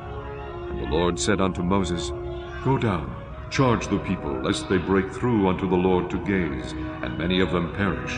And let the priests also, which come near to the Lord, sanctify themselves, lest the Lord break forth upon them. And Moses said unto the Lord, The people cannot come up to Mount Sinai, for thou chargest us, saying, Set bounds about the mount, and sanctify it. And the Lord said unto him, Away, get thee down, and thou shalt come up, thou and Aaron with thee. But let not the priests and the people break through to come up unto the Lord, lest he break forth upon them. So Moses went down unto the people, and spake unto them. Chapter 20. And God spake all these words, saying, I am the Lord thy God, which have brought thee out of the land of Egypt, out of the house of bondage. Thou shalt have no other gods before me. Thou shalt not make unto thee any graven image, or any likeness of anything that is in heaven above, or that is in the earth beneath, or that is in the water under the earth. Thou shalt not bow down thyself to them, nor serve them. For I, the Lord thy God, am a jealous God, visiting the iniquity of the fathers upon the children, unto the third and fourth generation of them that hate me, and shewing mercy unto thousands of them that love me, and keep my commandments. Thou shalt not take the name of the Lord thy God in vain, for the Lord will not hold him guiltless that taketh his name in vain. Remember the Sabbath day, to keep it holy. 6 days shalt thou labor, and do all thy work. But the seventh day is the Sabbath of the Lord thy God. In it thou shalt not do any work, thou, nor thy son, nor thy daughter, thy manservant, nor thy maidservant, nor thy cattle, nor thy stranger that is within thy gates. For in 6 days the Lord made heaven and earth, the sea, and all that in them is, and rested the seventh day. Wherefore the Lord blessed the Sabbath day, and hallowed it. Honor thy father and thy mother, that thy days may be long upon the land which the Lord thy God giveth thee. Thou shalt not kill. Thou shalt not commit adultery. Thou shalt not steal. Thou shalt not bear false witness against thy neighbor. Thou shalt not covet thy neighbor's house. Thou shalt not covet thy neighbor's wife, nor his manservant, nor his maidservant, nor his ox, nor his ass, nor anything that is thy neighbor's. And all the people saw the thunderings, and the lightnings, and the noise of the trumpet, and the mountain smoking. And when the people saw it, they removed, and stood afar off. And they said unto Moses, Speak thou with us, and we will hear. But let not God speak with us, lest we die. And Moses said unto the people, Fear not, for God is come to prove you, and that his fear may be before your faces, that ye sin not. And the people stood afar off, and Moses drew near unto the thick darkness where God was. And the Lord said unto Moses, Thus thou shalt say unto the children of Israel, Ye have seen that I have talked with you from heaven. Ye shall not make with me gods of silver, neither shall ye make unto you gods of gold. An altar of earth thou shalt make unto me, and shalt sacrifice thereon thy burnt offerings, and thy peace offerings, thy sheep and thine oxen. In all places where I record my name, I will come unto thee, and I will bless thee. And if thou wilt make me an altar of stone, thou shalt not build it of hewn stone. For if thou lift up thy tool upon it, thou hast polluted it. Neither shalt thou go up by steps unto mine altar, that thy nakedness be not discovered thereon. Chapter 21. Now these are the judgments which thou shalt set before them. If thou buy an Hebrew servant, 6 years he shall serve, and in the 7th he shall go out free for nothing. If he came in by himself, he shall go out by himself. If he were married, then his wife shall go out with him. If his master have given him a wife, and she have borne him sons or daughters, the wife and her children shall be her master's, and he shall go out by himself. And if the servant shall plainly say, I love my master, my wife, and my children, I will not go out free, then his master shall bring him unto the judges. He shall also bring him to the door, or unto the doorpost, and his master shall bore his ear through with an awl, and he shall serve him forever. And if a man sell his daughter to be a maidservant, she shall not go out as the menservants do. If she please not her master, who hath betrothed her to himself, then shall he let her be redeemed. To sell her unto a strange nation he shall have no power, seeing he hath dealt deceitfully with her. And if he have betrothed her unto his son, he shall deal with her after the manner of daughters. If he take him another wife, her food, her raiment, and her duty of marriage shall he not diminish.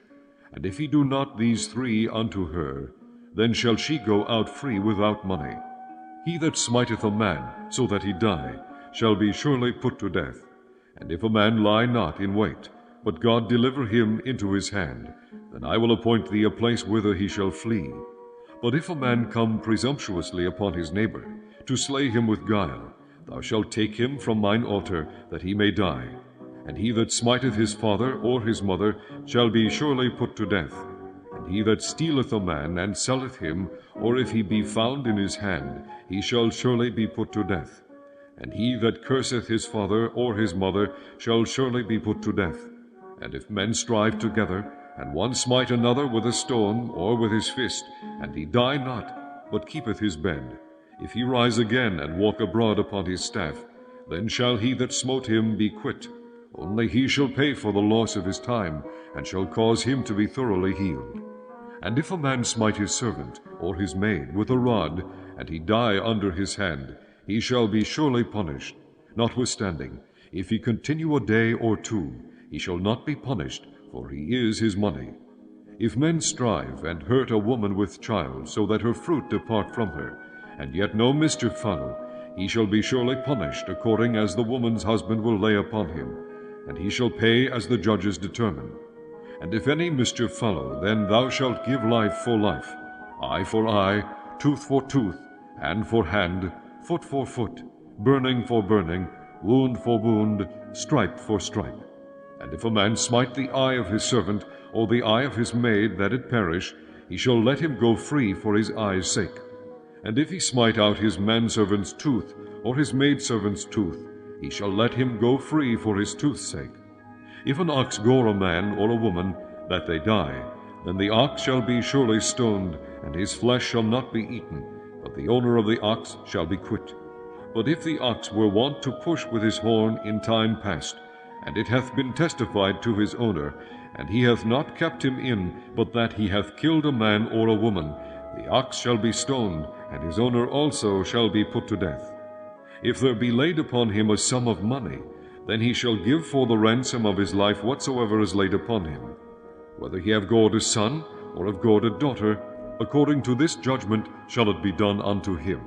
If the ox shall push a manservant or a maidservant, he shall give unto their master 30 shekels of silver, and the ox shall be stoned. And if a man shall open a pit, or if a man shall dig a pit, and not cover it, and an ox or an ass fall therein, the owner of the pit shall make it good, and give money unto the owner of them, and the dead beast shall be his. And if one man's ox hurt another's that he die, then they shall sell the live ox, and divide the money of it, and the dead ox also they shall divide. Or if it be known that the ox hath used to push in time past, and his owner hath not kept him in, he shall surely pay ox for ox, and the dead shall be his own. Chapter 22. If a man shall steal an ox, or a sheep, and kill it, or sell it, he shall restore 5 oxen for an ox, and 4 sheep for a sheep. If a thief be found breaking up, and be smitten that he die, there shall no blood be shed for him. If the sun be risen upon him, there shall be blood shed for him. For he should make full restitution. If he hath nothing, then he shall be sold for his theft. If the theft be certainly found in his hand alive, whether it be ox, or ass, or sheep, he shall restore double. If a man shall cause a field or vineyard to be eaten, and shall put in his beast, and shall feed in another man's field, of the best of his own field, and of the best of his own vineyard, shall he make restitution. If fire break out and catch in thorns, so that the stacks of corn, or the standing corn, or the field, be consumed therewith, he that kindled the fire shall surely make restitution. If a man shall deliver unto his neighbor money or stuff to keep, and it be stolen out of the man's house, if the thief be found, let him pay double. If the thief be not found, then the master of the house shall be brought unto the judges, to see whether he have put his hand unto his neighbor's goods. For all manner of trespass, whether it be for ox, for ass, for sheep, for raiment, or for any manner of lost thing, which another challengeth to be his, the cause of both parties shall come before the judges, and whom the judges shall condemn, he shall pay double unto his neighbor. If a man deliver unto his neighbor an ass, or an ox, or a sheep, or any beast to keep, and it die, or be hurt, or driven away, no man seeing it, then shall an oath of the Lord be between them both, that he hath not put his hand unto his neighbor's goods, and the owner of it shall accept thereof, and he shall not make it good. And if it be stolen from him, he shall make restitution unto the owner thereof. If it be torn in pieces, then let him bring it for witness, and he shall not make good that which was torn. And if a man borrow aught of his neighbor, and it be hurt, or die, the owner thereof being not with it, he shall surely make it good. But if the owner thereof be with it, he shall not make it good. If it be an hired thing, it came for his hire. And if a man entice a maid that is not betrothed, and lie with her, he shall surely endow her to be his wife. If her father utterly refuse to give her unto him, he shall pay money according to the dowry of virgins. Thou shalt not suffer a witch to live. Whosoever lieth with a beast shall surely be put to death. He that sacrificeth unto any god, save unto the Lord only, he shall be utterly destroyed. Thou shalt neither vex a stranger, nor oppress him, for ye were strangers in the land of Egypt. Ye shall not afflict any widow or fatherless child. If thou afflict them in any wise, and they cry at all unto me, I will surely hear their cry. And my wrath shall wax hot, and I will kill you with the sword, and your wives shall be widows, and your children fatherless. If thou lend money to any of my people that is poor by thee, thou shalt not be to him as an usurer, neither shalt thou lay upon him usury. If thou at all take thy neighbor's raiment to pledge, thou shalt deliver it unto him by that the sun goeth down. For that is his covering only, it is his raiment for his skin, wherein shall he sleep. And it shall come to pass, when he crieth unto me, that I will hear, for I am gracious. Thou shalt not revile the gods, nor curse the ruler of thy people. Thou shalt not delay to offer the first of thy ripe fruits, and of thy liquors, the firstborn of thy sons shalt thou give unto me. Likewise shalt thou do with thine oxen, and with thy sheep. 7 days it shall be with his dam. On the 8th day thou shalt give it me. And ye shall be holy men unto me. Neither shall ye eat any flesh that is torn of beasts in the field. Ye shall cast it to the dogs. Chapter 23. Thou shalt not raise a false report. Put not thine hand with the wicked to be an unrighteous witness. Thou shalt not follow a multitude to do evil, neither shalt thou speak in a cause to decline after many to wrest judgment. Neither shalt thou countenance a poor man in his cause. If thou meet thine enemy's ox or his ass going astray, thou shalt surely bring it back to him again. If thou see the ass of him that hateth thee lying under his burden, and wouldest forbear to help him, thou shalt surely help with him. Thou shalt not wrest the judgment of thy poor in his cause. Keep thee far from a false matter, and the innocent and righteous slay thou not. For I will not justify the wicked. And thou shalt take no gift, for the gift blindeth the wise, and perverteth the words of the righteous. Also thou shalt not oppress a stranger, for ye know the heart of a stranger, seeing ye were strangers in the land of Egypt. And 6 years thou shalt sow thy land, and shalt gather in the fruits thereof. But the 7th year thou shalt let it rest and lie still, that the poor of thy people may eat. And what they leave the beasts of the field shall eat. In like manner thou shalt deal with thy vineyard, and with thy olive yard. 6 days thou shalt do thy work, and on the 7th day thou shalt rest, that thine ox and thine ass may rest, and the son of thy handmaid and the stranger may be refreshed. And in all things that I have said unto you be circumspect, and make no mention of the name of other gods, neither let it be heard out of thy mouth. 3 times thou shalt keep a feast unto me in the year. Thou shalt keep the feast of unleavened bread. Thou shalt eat unleavened bread 7 days, as I commanded thee, in the time appointed of the month Abib, wherein thou camest out from Egypt, and none shall appear before me empty. And the feast of harvest, the first fruits of thy labors, which thou hast sown in the field, and the feast of ingathering, which is in the end of the year, when thou hast gathered in thy labors out of the field. 3 times in the year all thy males shall appear before the Lord God. Thou shalt not offer the blood of my sacrifice with leavened bread, neither shall the fat of my sacrifice remain until the morning. The first of the first fruits of thy land thou shalt bring into the house of the Lord thy God. Thou shalt not see the kid in his mother's milk. Behold, I send an angel before thee to keep thee in the way, and to bring thee into the place which I have prepared. Beware of him, and obey his voice. Provoke him not, for he will not pardon your transgressions, for my name is in him. But if thou shalt indeed obey his voice, and do all that I speak, then I will be an enemy unto thine enemies, and an adversary unto thine adversaries. For mine angel shall go before thee, and bring thee unto the Amorites, and the Hittites, and the Perizzites, and the Canaanites, the Hivites, and the Jebusites, and I will cut them off. Thou shalt not bow down to their gods, nor serve them, nor do after their works, but thou shalt utterly overthrow them, and quite break down their images. And ye shall serve the Lord your God, and he shall bless thy bread and thy water, and I will take sickness away from the midst of thee. There shall nothing cast their young, nor be barren in thy land. The number of thy days I will fulfill.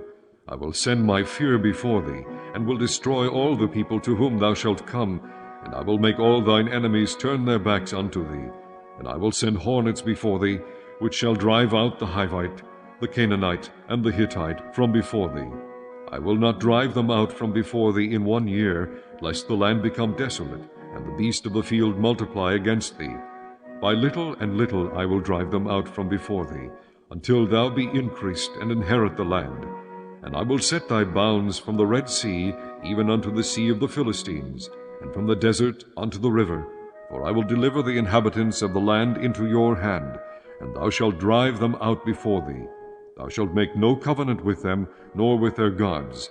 They shall not dwell in thy land, lest they make thee sin against me. For if thou serve their gods, it will surely be a snare unto thee. Chapter 24. And he said unto Moses, Come up unto the Lord, thou, and Aaron, Nadab, and Abihu, and 70 of the elders of Israel, and worship ye afar off. And Moses alone shall come near the Lord, but they shall not come nigh, neither shall the people go up with him. And Moses came and told the people all the words of the Lord, and all the judgments.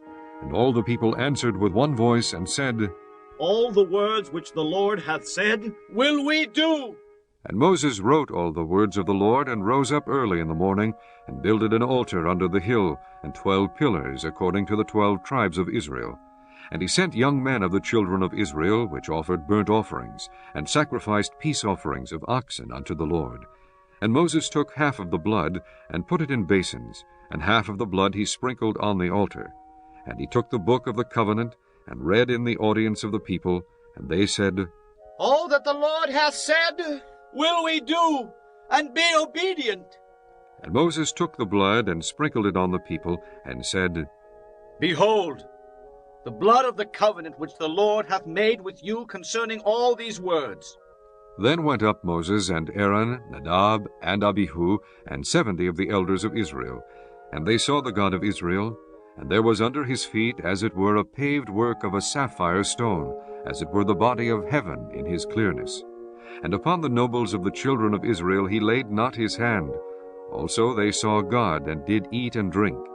And the Lord said unto Moses, Come up to me into the mount, and be there, and I will give the tables of stone, and a law, and commandments which I have written, that thou mayest teach them. And Moses rose up, and his minister Joshua, and Moses went up into the mount of God. And he said unto the elders, Tarry ye here for us, until we come again unto you. And behold, Aaron and Hur are with you. If any man have any matters to do, let him come unto them. And Moses went up into the mount, and a cloud covered the mount. And the glory of the Lord abode upon Mount Sinai, and the cloud covered it 6 days. And the 7th day he called unto Moses out of the midst of the cloud. And the sight of the glory of the Lord was like devouring fire on the top of the mount in the eyes of the children of Israel. And Moses went into the midst of the cloud, and gat him up into the mount. And Moses was in the mount 40 days and 40 nights. Chapter 25. And the Lord spake unto Moses, saying, Speak unto the children of Israel, that they bring me an offering. Of every man that giveth it willingly with his heart, ye shall take my offering. And this is the offering which ye shall take of them, gold and silver and brass, and blue and purple and scarlet, and fine linen, and goat's hair, and ram skins dyed red, and badger skins, and shittim wood, oil for the light, spices for anointing oil, and for sweet incense, onyx stones, and stones to be set in the ephod, and in the breastplate. And let them make me a sanctuary, that I may dwell among them, according to all that I shew thee, after the pattern of the tabernacle, and the pattern of all the instruments thereof, even so shall ye make it. And they shall make an ark of shittim wood. 2 cubits and a half shall be the length thereof, and 1 cubit and a half the breadth thereof, and 1 cubit and a half the height thereof. And thou shalt overlay it with pure gold, within and without shalt thou overlay it, and shalt make upon it a crown of gold round about. And thou shalt cast 4 rings of gold for it, and put them in the 4 corners thereof, and 2 rings shall be in the one side of it, and 2 rings in the other side of it. And thou shalt make staves of shittim wood, and overlay them with gold.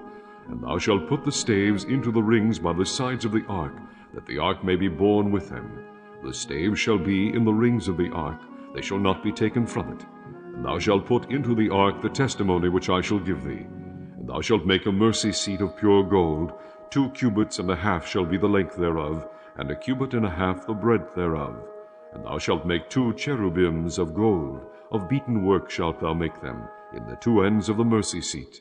And make 1 cherub on the one side, and the other cherub on the other side. Even of the mercy seat shall ye make the cherubims on the 2 ends thereof. And the cherubims shall stretch forth their wings on high, covering the mercy seat with their wings, and their faces shall look one to another. Toward the mercy seat shall the faces of the cherubims be. And thou shalt put the mercy seat above upon the ark, and in the ark thou shalt put the testimony that I shall give thee. And there I will meet with thee, and I will commune with thee from above the mercy seat, from between the 2 cherubims which are upon the ark of the testimony, of all things which I give thee in commandment unto the children of Israel. Thou shalt also make a table of shittim wood. 2 cubits shall be the length thereof, and 1 cubit the breadth thereof, and 1 cubit and a half the height thereof. And thou shalt overlay it with pure gold, and make thereto a crown of gold round about. And thou shalt make unto it a border of an handbreadth round about, And thou shalt make a golden crown to the border thereof round about. And thou shalt make for it 4 rings of gold, and put the rings of the 4 corners that are on the 4 feet thereof. Over against the border shall the rings be for places of the staves to bear the table. And thou shalt make the staves of shittim wood, and overlay them with gold, that the table may be borne with them. And thou shalt make the dishes thereof, and spoons thereof, and covers thereof, and bowls thereof, to cover withal. Of pure gold shalt thou make them. And thou shalt set upon the table shewbread before me alway. And thou shalt make a candlestick of pure gold. Of beaten work shall the candlestick be made. His shaft and his branches, his bowls, his knops, and his flowers shall be of the same. And 6 branches shall come out of the sides of it, 3 branches of the candlestick out of the one side, and 3 branches of the candlestick out of the other side. 3 bowls made like unto almonds, with a knop and a flower in one branch, and 3 bowls made like almonds in the other branch, with a knop and a flower. So in the 6 branches that come out of the candlestick. And in the candlestick shall be 4 bowls made like unto almonds, with their knops and their flowers. And there shall be a knop under 2 branches of the same, and a knop under 2 branches of the same, and a knop under 2 branches of the same, according to the 6 branches that proceed out of the candlestick. Their knops and their branches shall be of the same. All it shall be one beaten work of pure gold.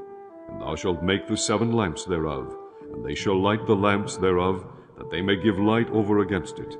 And the tongs thereof and the snuff dishes thereof shall be of pure gold. Of a talent of pure gold shall he make it, with all these vessels. And look that thou make them after their pattern, which was shewed thee in the mount. Chapter 26. Moreover, thou shalt make the tabernacle with 10 curtains of fine twined linen, and blue, and purple, and scarlet. With cherubims of cunning work shalt thou make them. The length of one curtain shall be 28 cubits, the breadth of one curtain 4 cubits, and every one of the curtains shall have one measure. The 5 curtains shall be coupled together one to another, and other 5 curtains shall be coupled one to another. And thou shalt make loops of blue upon the edge of the one curtain from the self-edge in the coupling, and likewise shalt thou make in the uttermost edge of another curtain in the coupling of the second. 50 loops shalt thou make in the one curtain, and 50 loops shalt thou make in the edge of the curtain that is in the coupling of the second, that the loops may take hold one of another. And thou shalt make 50 taches of gold, and couple the curtains together with the taches, and it shall be one tabernacle. And thou shalt make curtains of goat's hair to be a covering upon the tabernacle. 11 curtains shalt thou make. The length of one curtain shall be 30 cubits, and the breadth of one curtain 4 cubits, and the 11 curtains shall be all of one measure. And thou shalt couple 5 curtains by themselves, and 6 curtains by themselves, and shalt double the 6th curtain in the forefront of the tabernacle. And thou shalt make 50 loops on the edge of the one curtain that is outmost in the coupling, and 50 loops in the edge of the curtain which coupleth the second. And thou shalt make 50 taches of brass, and put the taches into the loops, and couple the tent together, that it may be one.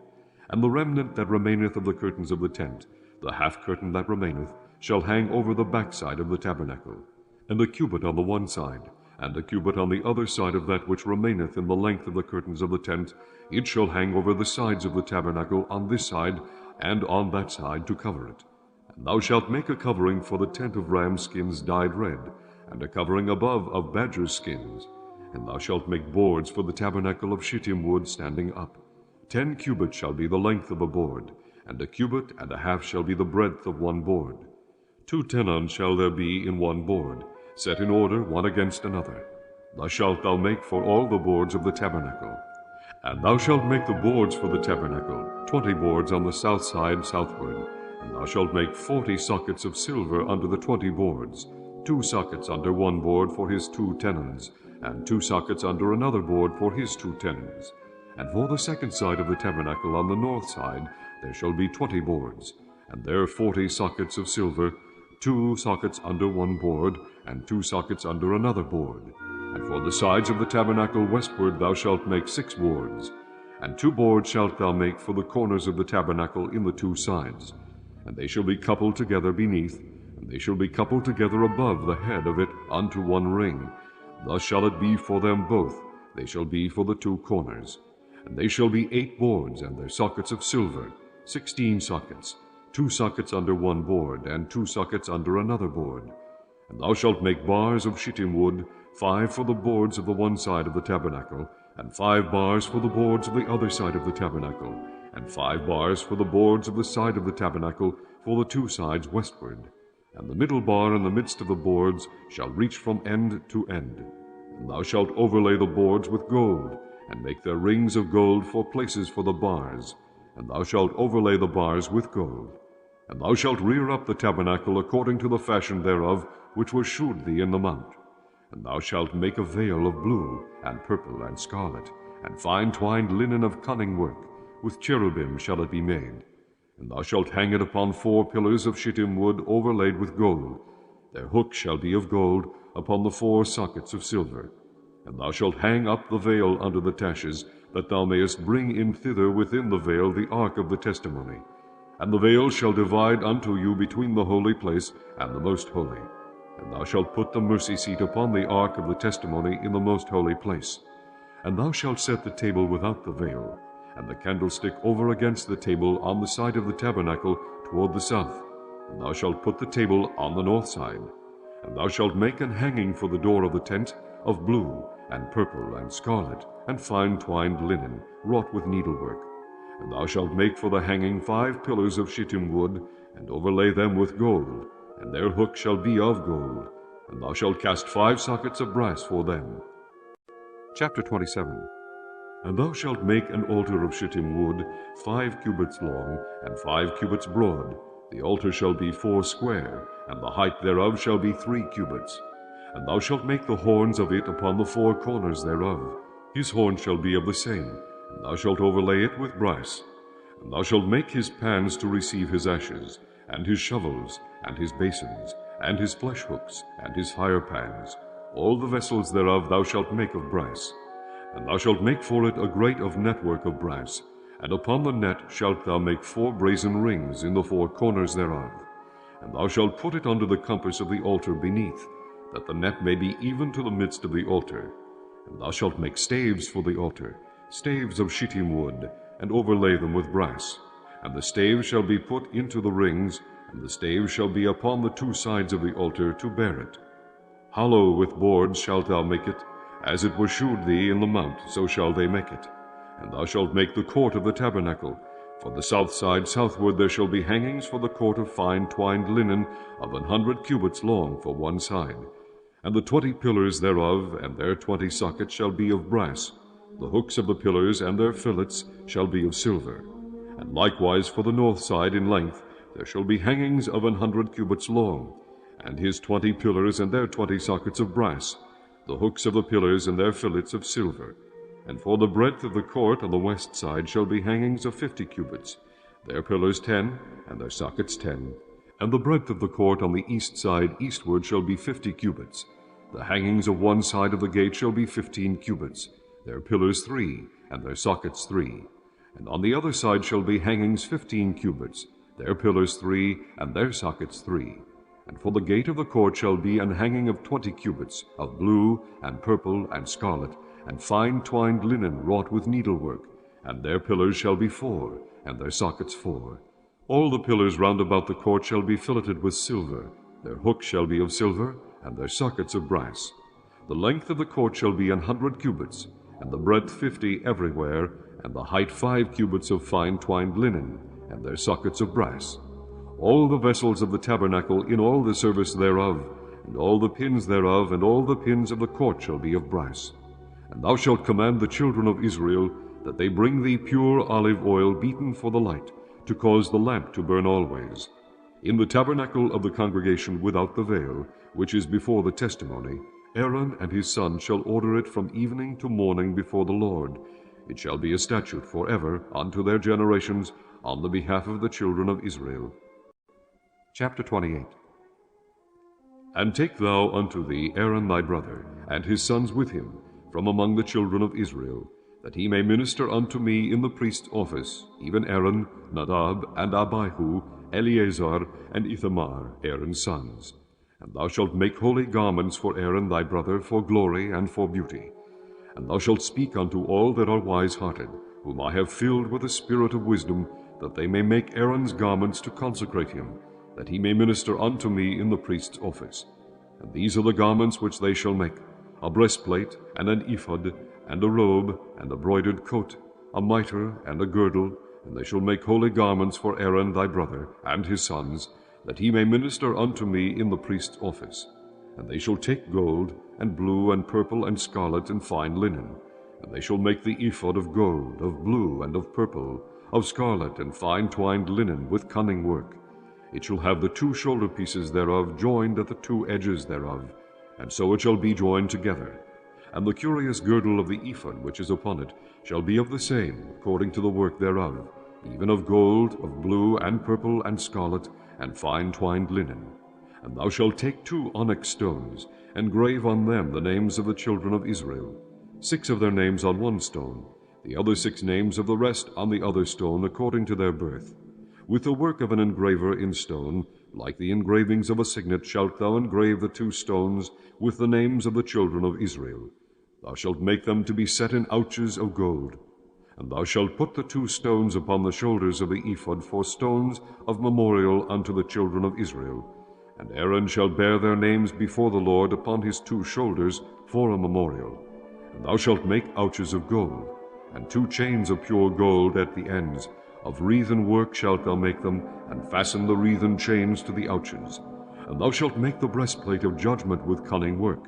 After the work of the ephod thou shalt make it, of gold, of blue, and of purple, and of scarlet, and of fine twined linen shalt thou make it.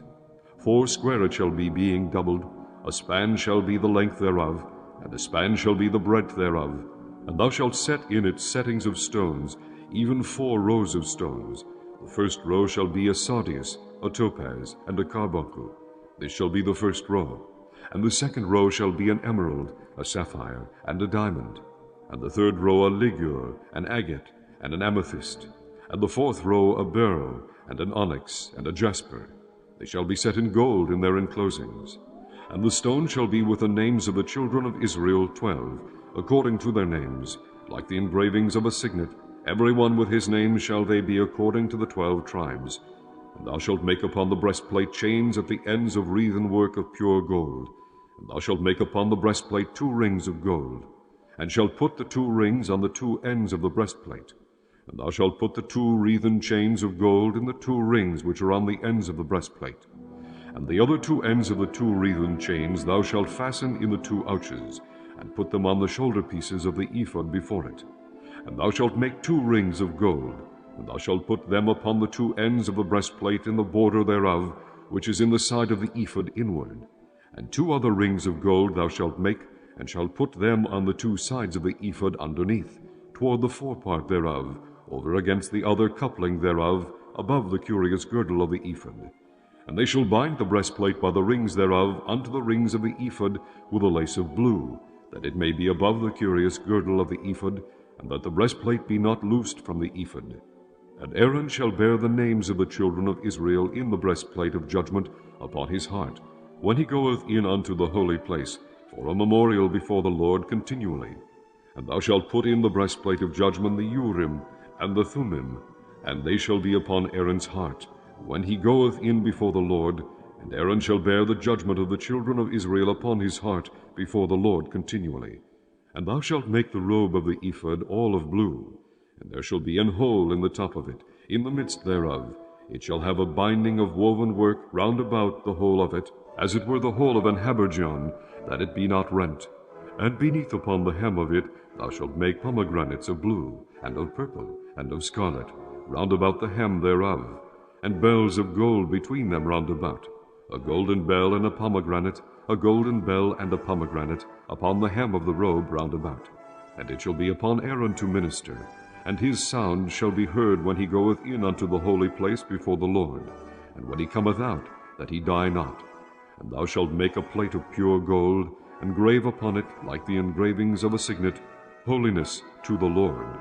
And thou shalt put it on a blue lace, that it may be upon the mitre, upon the forefront of the mitre it shall be. And it shall be upon Aaron's forehead, that Aaron may bear the iniquity of the holy things, which the children of Israel shall hallow in all their holy gifts. And it shall be always upon his forehead, that they may be accepted before the Lord. And thou shalt embroider the coat of fine linen, and thou shalt make the mitre of fine linen, and thou shalt make the girdle of needlework. And for Aaron's sons thou shalt make coats, and thou shalt make for them girdles, and bonnets shalt thou make for them, for glory and for beauty. And thou shalt put them upon Aaron thy brother, and his sons with him, and shalt anoint them, and consecrate them, and sanctify them, that they may minister unto me in the priest's office. And thou shalt make them linen breeches to cover their nakedness. From the loins even unto the thighs they shall reach, and they shall be upon Aaron and upon his sons, when they come in unto the tabernacle of the congregation, or when they come near unto the altar to minister in the holy place, that they bear not iniquity, and die. It shall be a statute forever unto him and his seed after him. Chapter 29. And this is the thing that thou shalt do unto them to hallow them, to minister unto me in the priest's office. Take 1 young bullock and 2 rams without blemish, and unleavened bread, and cakes unleavened tempered with oil, and wafers unleavened anointed with oil. Of wheaten flour shalt thou make them. And thou shalt put them into 1 basket, and bring them in the basket with the bullock and the 2 rams. And Aaron and his sons thou shalt bring unto the door of the tabernacle of the congregation, and shalt wash them with water. And thou shalt take the garments, and put upon Aaron the coat, and the robe of the ephod, and the breastplate, and gird him with the curious girdle of the ephod. And thou shalt put the mitre upon his head, and put the holy crown upon the mitre. Then shalt thou take the anointing oil, and pour it upon his head, and anoint him. And thou shalt bring his sons, and put coats upon them. And thou shalt gird them with girdles, Aaron and his sons, and put the bonnets on them. And the priest's office shall be theirs for a perpetual statute. And thou shalt consecrate Aaron and his sons. And thou shalt cause a bullock to be brought before the tabernacle of the congregation. And Aaron and his sons shall put their hands upon the head of the bullock. And thou shalt kill the bullock before the Lord by the door of the tabernacle of the congregation. And thou shalt take of the blood of the bullock, and put it upon the horns of the altar with thy finger, and pour all the blood beside the bottom of the altar. And thou shalt take all the fat that covereth the inwards, and the caul that is above the liver, and the 2 kidneys, and the fat that is upon them, and burn them upon the altar. But the flesh of the bullock, and his skin, and his dung shalt thou burn with fire without the camp. It is a sin offering. Thou shalt also take 1 ram, and Aaron and his sons shall put their heads upon the head of the ram. And thou shalt slay the ram, and thou shalt take his blood, and sprinkle it round about upon the altar. And thou shalt cut the ram in pieces, and wash the inwards of him and his legs, and put them unto his pieces, and unto his head. And thou shalt burn the whole ram upon the altar. It is a burnt offering unto the Lord. It is a sweet savour, an offering made by fire unto the Lord. And thou shalt take the other ram, and Aaron and his sons shall put their hands upon the head of the ram. Then shalt thou kill the ram, and take of his blood, and put it upon the tip of the right ear of Aaron, and upon the tip of the right ear of his sons, and upon the thumb of their right hand, and upon the great toe of their right foot, and sprinkle the blood upon the altar round about. And thou shalt take of the blood that is upon the altar, and of the anointing oil, and sprinkle it upon Aaron, and upon his garments, and upon his sons, and upon the garments of his sons with him. And he shall be hallowed, and his garments, and his sons' garments with him. Also thou shalt take of the ram the fat and the rump, and the fat that covereth the inwards, and the caul above the liver, and the 2 kidneys, and the fat that is upon them, and the right shoulder, for it is a ram of consecration. And 1 loaf of bread, and 1 cake of oiled bread, and 1 wafer out of the basket of the unleavened bread that is before the Lord. And thou shalt put all in the hands of Aaron, and in the hands of his sons, and shalt wave them for a wave offering before the Lord. And thou shalt receive them of their hands, and burn them upon the altar for a burnt offering, for a sweet savour before the Lord. It is an offering made by fire unto the Lord. And thou shalt take the breast of the ram of Aaron's consecration, and wave it for a wave offering before the Lord, and it shall be thy part. And thou shalt sanctify the breast of the wave offering, and the shoulder of the heave offering, which is waved and which is heaved up of the ram of the consecration, even of that which is for Aaron, and of that which is for his sons. And it shall be Aaron's and his sons by a statute forever from the children of Israel. For it is an heave offering, and it shall be an heave offering from the children of Israel of the sacrifice of their peace offerings, even their heave offering unto the Lord. And the holy garments of Aaron shall be his sons after him, to be anointed therein, and to be consecrated in them. And that son that is priest in his stead shall put them on 7 days, when he cometh into the tabernacle of the congregation to minister in the holy place. And thou shalt take the ram of the consecration, and seethe his flesh in the holy place. And Aaron and his sons shall eat the flesh of the ram, and the bread that is in the basket, by the door of the tabernacle of the congregation. And they shall eat those things wherewith the atonement was made, to consecrate and to sanctify them, but a stranger shall not eat thereof, because they are holy. And if aught of the flesh of the consecrations or of the bread remain unto the morning, then thou shalt burn the remainder with fire. It shall not be eaten, because it is holy. And thus shalt thou do unto Aaron and to his sons, according to all things which I have commanded thee. 7 days shalt thou consecrate them. And thou shalt offer every day a bullock for a sin offering for atonement. And thou shalt cleanse the altar, when thou hast made an atonement for it, and thou shalt anoint it to sanctify it. 7 days thou shalt make an atonement for the altar, and sanctify it. And it shall be an altar most holy. Whatsoever toucheth the altar shall be holy. Now this is that which thou shalt offer upon the altar: 2 lambs of the first year, day by day, continually. The one lamb thou shalt offer in the morning, and the other lamb thou shalt offer at even. And with the one lamb 1/10 deal of flour mingled with 1/4 part of an hin of beaten oil, and the 1/4 part of an hin of wine for a drink offering. And the other lamb thou shalt offer at even, and shalt do thereto according to the meat offering of the morning, and according to the drink offering thereof, for a sweet savour, an offering made by fire unto the Lord. This shall be a continual burnt offering throughout your generations, at the door of the tabernacle of the congregation before the Lord, where I will meet you to speak there unto thee. And there I will meet with the children of Israel, and the tabernacle shall be sanctified by my glory. And I will sanctify the tabernacle of the congregation, and the altar. I will sanctify also both Aaron and his sons, to minister to me in the priest's office. And I will dwell among the children of Israel, and will be their God. And they shall know that I am the Lord their God, that brought them forth out of the land of Egypt, that I may dwell among them. I am the Lord their God. Chapter 30. And thou shalt make an altar to burn incense upon. Of shittim wood shalt thou make it.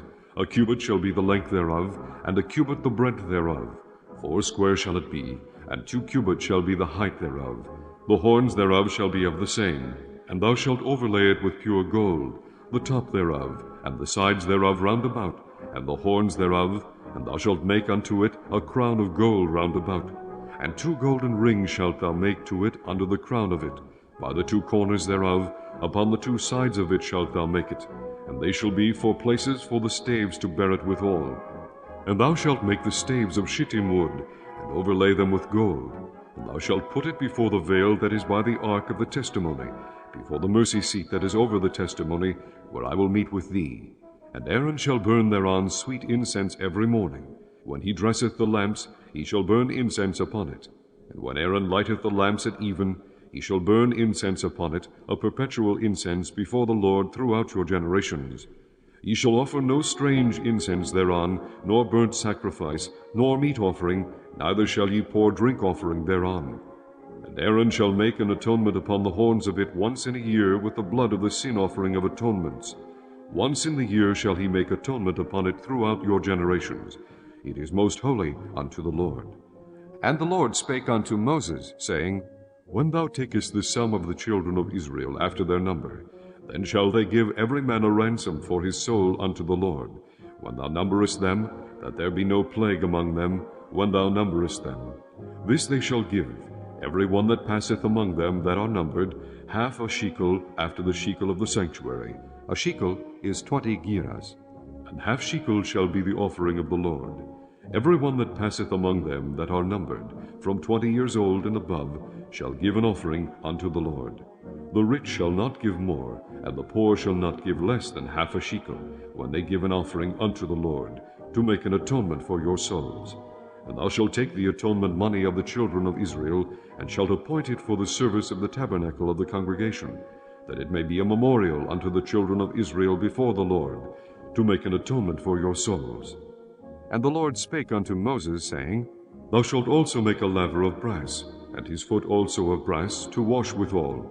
And thou shalt put it between the tabernacle of the congregation and the altar, and thou shalt put water therein. For Aaron and his sons shall wash their hands and their feet thereat. When they go into the tabernacle of the congregation, they shall wash with water, that they die not. Or when they come near to the altar to minister, to burn offering made by fire unto the Lord, so they shall wash their hands and their feet, that they die not. And it shall be a statute forever to them, even to him and to his seed throughout their generations. Moreover, the Lord spake unto Moses, saying, Take thou also unto thee principal spices, of pure myrrh 500 shekels, and of sweet cinnamon half so much, even 250 shekels, and of sweet calamus 250 shekels, and of cassia 500 shekels, after the shekel of the sanctuary, and of oil olive and hin. And thou shalt make it an oil of holy ointment, an ointment compound after the art of the apothecary. It shall be an holy anointing oil. And thou shalt anoint the tabernacle of the congregation therewith, and the ark of the testimony, and the table and all his vessels, and the candlestick and his vessels, and the altar of incense, and the altar of burnt offering with all his vessels, and the laver and his foot. And thou shalt sanctify them, that they may be most holy. Whatsoever toucheth them shall be holy. And thou shalt anoint Aaron and his sons, and consecrate them, that they may minister unto me in the priest's office. And thou shalt speak unto the children of Israel, saying, This shall be an holy anointing oil unto me throughout your generations. Upon man's flesh shall it not be poured, neither shall ye make any other like it, after the composition of it. It is holy, and it shall be holy unto you. Whosoever compoundeth any like it, or whosoever putteth any of it upon a stranger, shall even be cut off from his people.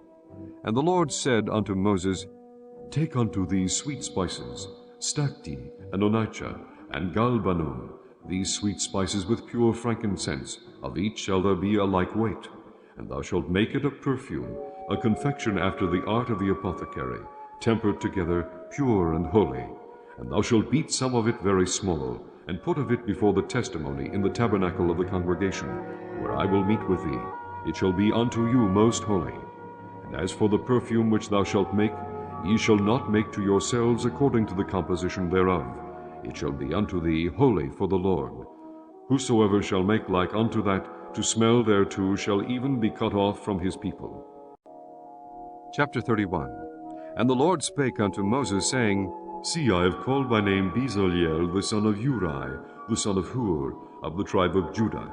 And I have filled him with the Spirit of God, in wisdom, and in understanding, and in knowledge, and in all manner of workmanship, to devise cunning works, to work in gold, and in silver, and in brass, and in cutting of stones to set them, and in carving of timber to work in all manner of workmanship. And I, behold, I have given with him Aholiab, the son of Ahisamach, of the tribe of Dan. And in the hearts of all that are wise-hearted I have put wisdom, that they may make all that I have commanded thee, the tabernacle of the congregation, and the ark of the testimony, and the mercy seat that is thereupon, and all the furniture of the tabernacle, and the table and his furniture, and the pure candlestick with all his furniture, and the altar of incense, and the altar of burnt offering with all his furniture, and the laver and his foot, and the cloths of service, and the holy garments for Aaron the priest, and the garments of his sons to minister in the priest's office, and the anointing oil, and sweet incense for the holy place. According to all that I have commanded thee shall they do. And the Lord spake unto Moses, saying, Speak thou also unto the children of Israel, saying, Verily my Sabbaths ye shall keep, for it is a sign between me and you throughout your generations, that ye may know that I am the Lord that doth sanctify you. Ye shall keep the Sabbath therefore, for it is holy unto you. Every one that defileth it shall surely be put to death. For whosoever doeth any work therein, that soul shall be cut off from among his people. 6 days may work be done, but in the 7th is the Sabbath of rest, holy to the Lord. Whosoever doeth any work in the Sabbath day, he shall surely be put to death. Wherefore the children of Israel shall keep the Sabbath, to observe the Sabbath throughout their generations, for a perpetual covenant. It is a sign between me and the children of Israel forever. For in 6 days the Lord made heaven and earth, and on the 7th day he rested, and was refreshed. And he gave unto Moses, when he had made an end of communing with him upon Mount Sinai, 2 tables of testimony, tables of stone written with the finger of God. Chapter 32. And when the people saw that Moses delayed to come down out of the mount, the people gathered themselves together unto Aaron, and said unto him, Up, make us gods which shall go before us. For as for this Moses, the man that brought us up out of the land of Egypt, we wot not what is become of him. And Aaron said unto them, Break off the golden earrings which are in the ears of your wives, of your sons, and of your daughters, and bring them unto me. And all the people brake off the golden earrings which were in their ears, and brought them unto Aaron. And he received them at their hand, and fashioned it with a graving tool, after he had made it a molten calf. And they said, These be thy gods, O Israel, which brought thee up out of the land of Egypt. And when Aaron saw it, he built an altar before it. And Aaron made proclamation, and said, Tomorrow is a feast to the Lord. And they rose up early on the morrow, and offered burnt offerings, and brought peace offerings. And the people sat down to eat and to drink, and rose up to play. And the Lord said unto Moses, Go, get thee down, for thy people which thou broughtest out of the land of Egypt have corrupted themselves. They have turned aside quickly out of the way which I commanded them. They have made them a molten calf, and have worshipped it, and have sacrificed thereunto, and said, These be thy gods, O Israel, which have brought thee up out of the land of Egypt. And the Lord said unto Moses, I have seen this people, and behold, it is a stiff-necked people. Now therefore let me alone, that my wrath may wax hot against them, and that I may consume them, and I will make of thee a great nation. And Moses besought the Lord his God, and said, Lord, why doth thy wrath wax hot against thy people, which thou hast brought forth out of the land of Egypt, with great power, and with a mighty hand? Wherefore should the Egyptians speak and say, For mischief did he bring them out, to slay them in the mountains, and to consume them from the face of the earth? Turn from thy fierce wrath, and repent of this evil against thy people. Remember Abraham, Isaac, and Israel thy servants, to whom thou swarest by thine own self, and saidst unto them, I will multiply your seed as the stars of heaven, and all this land that I have spoken of will I give unto your seed, and they shall inherit it forever. And the Lord repented of the evil which he thought to do unto his people. And Moses turned, and went down from the mount, and the 2 tables of the testimony were in his hand. The tables were written on both their sides. On the one side and on the other were they written. And the tables were the work of God, and the writing was the writing of God, graven upon the tables. And when Joshua heard the noise of the people as they shouted, he said unto Moses, There is a noise of war in the camp. And he said, It is not the voice of them that shout for mastery, neither is it the voice of them that cry for being overcome, but the noise of them that sing do I hear. And it came to pass, as soon as he came nigh unto the camp, that he saw the calf and the dancing. And Moses' anger waxed hot, and he cast the tables out of his hands, and brake them beneath the mount. And he took the calf which they had made, and burnt it in the fire, and ground it to powder, and strawed it upon the water, and made the children of Israel drink of it. And Moses said unto Aaron, What did these people unto thee, that thou hast brought so great a sin upon them? And Aaron said, Let not the anger of my Lord wax hot. Thou knowest the people, that they are set on mischief. For they said unto me, Make us gods which shall go before us. For as for this Moses, the man that brought us up out of the land of Egypt, we wot not what is become of him. And I said unto them, Whosoever hath any gold, let them break it off. So they gave it me. Then I cast it into the fire, and there came out this calf. And when Moses saw that the people were naked, for Aaron had made them naked unto their shame among their enemies, then Moses stood in the gate of the camp, and said, Who is on the Lord's side? Let him come unto me. And all the sons of Levi gathered themselves together unto him. And he said unto them, Thus saith the Lord God of Israel, Put every man his sword by his side, and go in and out from gate to gate throughout the camp, and slay every man his brother, and every man his companion, and every man his neighbor. And the children of Levi did according to the word of Moses. And there fell of the people that day about 3,000 men. For Moses had said, Consecrate yourselves today to the Lord, even every man upon his son and upon his brother, that he may bestow upon you a blessing this day. And it came to pass on the morrow that Moses said unto the people, Ye have sinned a great sin, and now I will go up unto the Lord. Peradventure I shall make an atonement for your sin.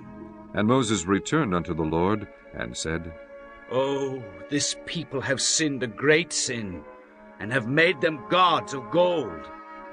Yet now, if thou wilt forgive their sin, and if not, blot me, I pray thee, out of thy book which thou hast written. And the Lord said unto Moses, Whosoever hath sinned against me, him will I blot out of my book. Therefore now go, lead the people unto the place of which I have spoken unto thee.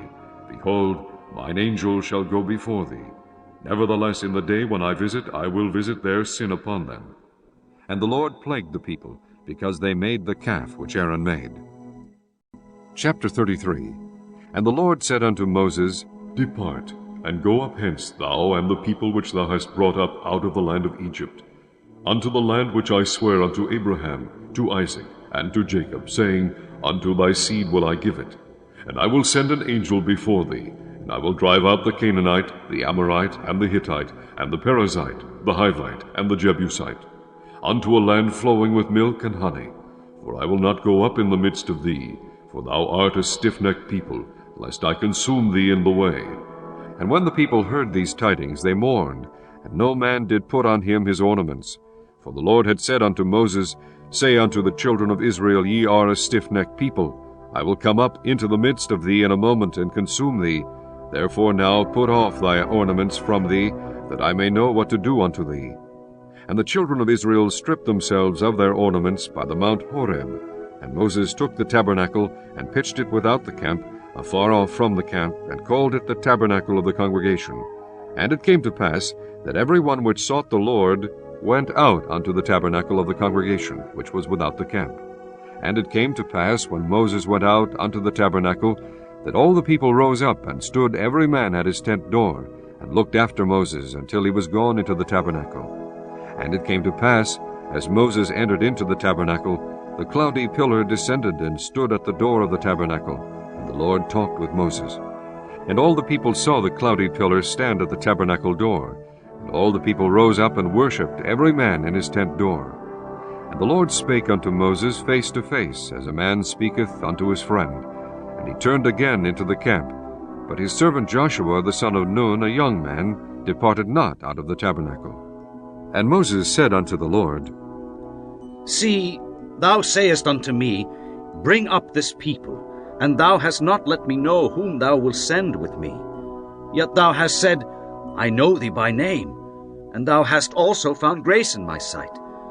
Now therefore, I pray thee, if I have found grace in thy sight, show me now thy way, that I may know thee, that I may find grace in thy sight, and consider that this nation is thy people. And he said, My presence shall go with thee, and I will give thee rest.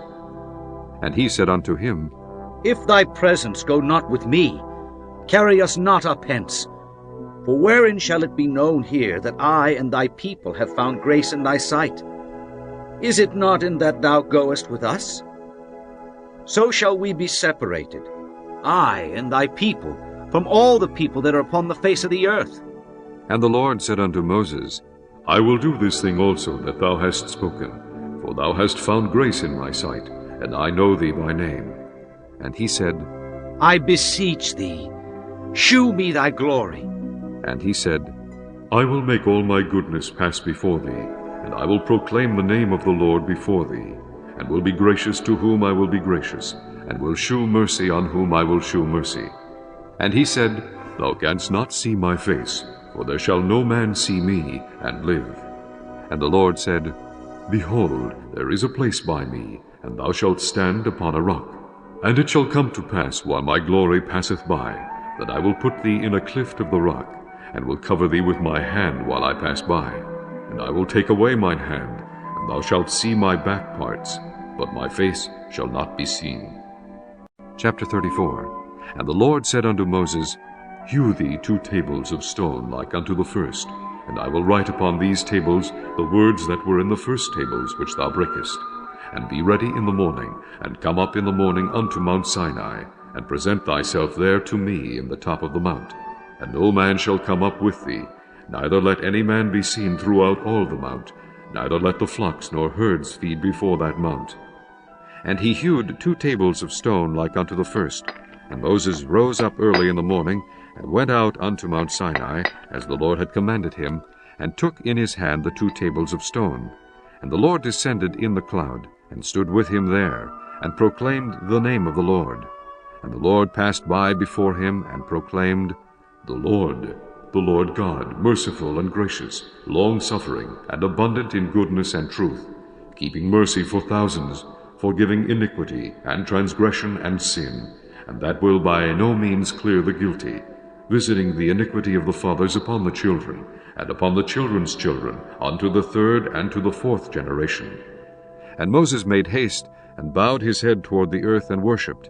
And he said, If now I have found grace in thy sight, O Lord, let my Lord, I pray thee, go among us, for it is a stiff-necked people, and pardon our iniquity and our sin, and take us for thine inheritance. And he said, Behold, I make a covenant. Before all thy people I will do marvels, such as have not been done in all the earth, nor in any nation. And all the people among which thou art shall see the work of the Lord, for it is a terrible thing that I will do with thee. Observe thou that which I command thee this day. Behold, I drive out before thee the Amorite, and the Canaanite, and the Hittite, and the Perizzite, and the Hivite, and the Jebusite. Take heed to thyself, lest thou make a covenant with the inhabitants of the land whither thou goest, lest it be for a snare in the midst of thee. But ye shall destroy their altars, break their images, and cut down their groves. For thou shalt worship no other God, for the Lord, whose name is jealous, is a jealous God. Lest thou make a covenant with the inhabitants of the land, and they go a-whoring after their gods, and do sacrifice unto their gods, and one call thee, and thou eat of his sacrifice. And thou take of their daughters unto thy sons, and their daughters go a-whoring after their gods, and make thy sons go a-whoring after their gods. Thou shalt make thee no molten gods. The feast of unleavened bread shalt thou keep. 7 days thou shalt eat unleavened bread, as I commanded thee, in the time of the month Abib. For in the month Abib thou camest out from Egypt. All that openeth the matrix is mine, and every firstling among thy cattle, whether ox or sheep, that is male. But the firstling of an ass thou shalt redeem with a lamb, and if thou redeem him not, then shalt thou break his neck. All the firstborn of thy sons thou shalt redeem, and none shall appear before me empty. 6 days thou shalt work, but on the 7th day thou shalt rest. In earing time and in harvest thou shalt rest.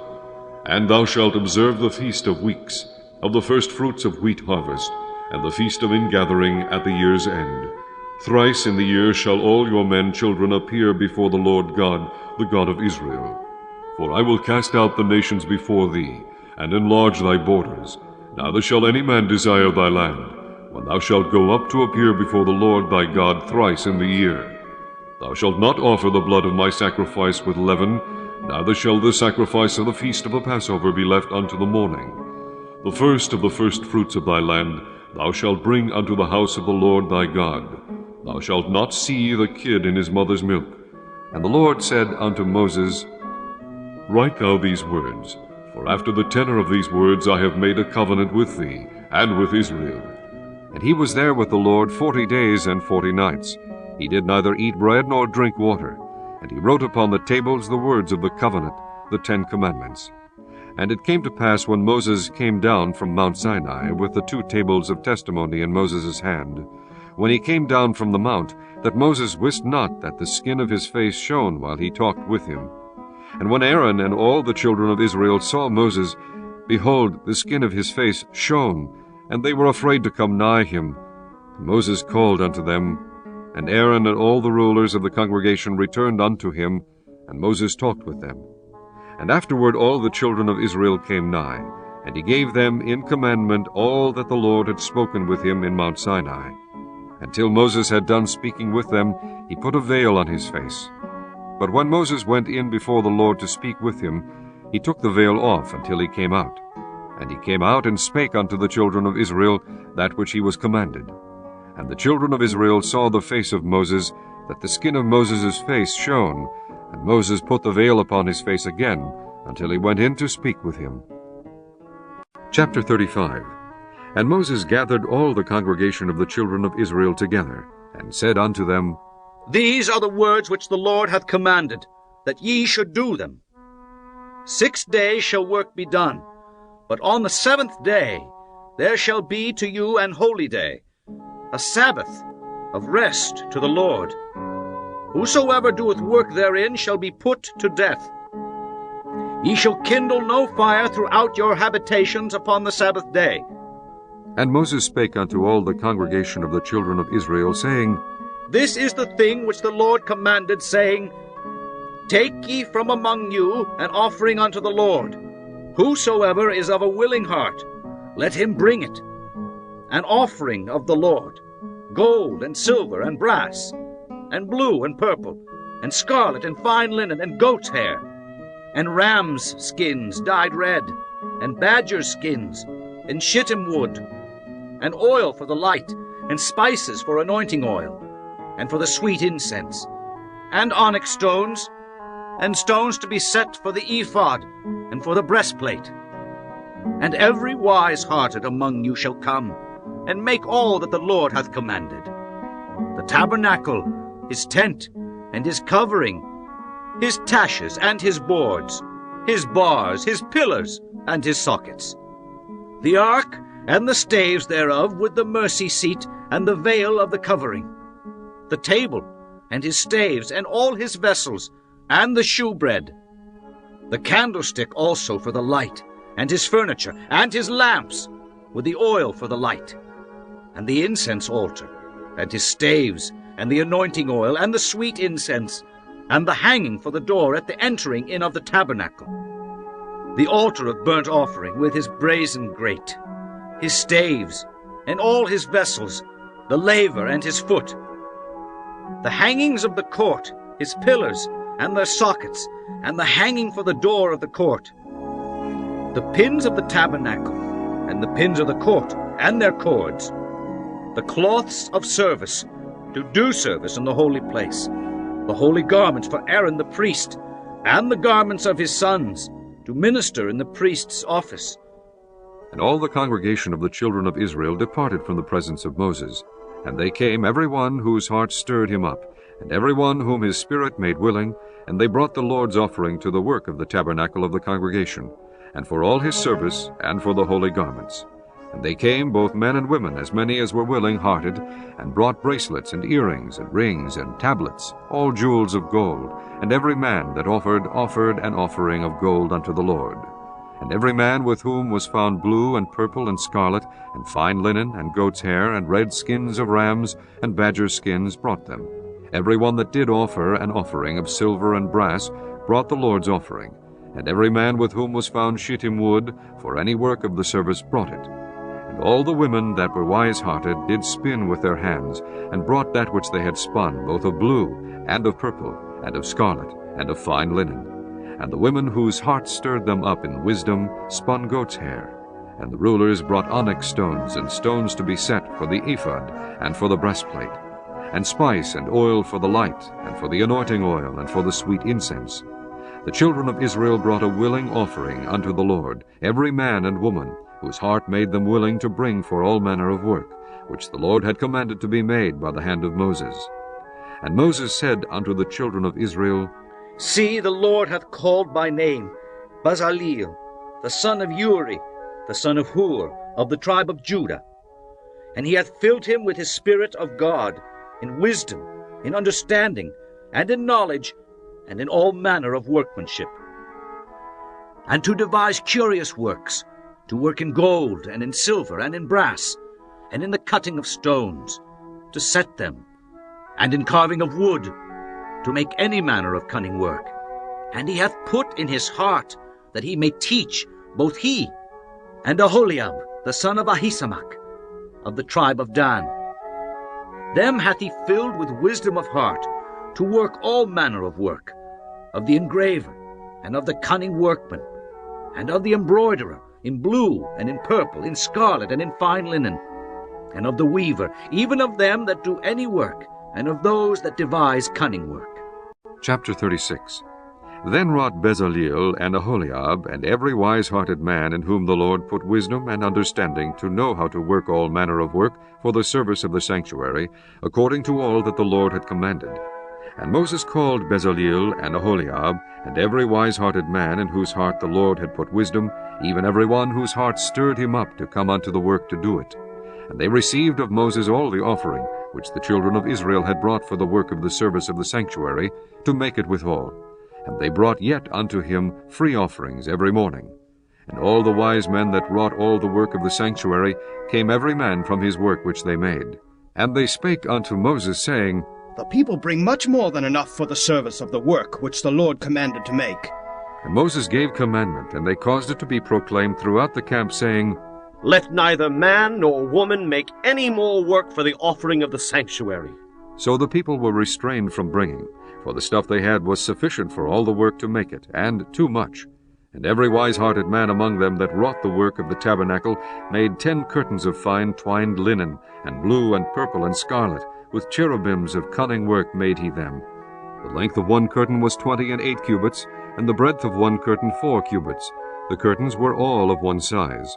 And he coupled the 5 curtains one unto another, and the other 5 curtains he coupled one unto another. And he made loops of blue on the edge of one curtain from the selvedge in the coupling.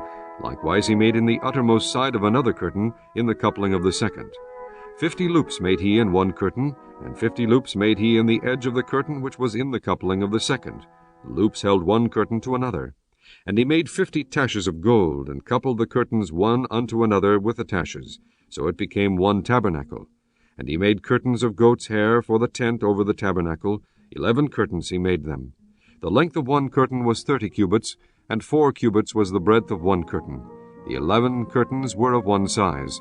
And he coupled 5 curtains by themselves, and 6 curtains by themselves. And he made 50 loops upon the uttermost edge of the curtain in the coupling, and 50 loops made he upon the edge of the curtain which coupleth the second.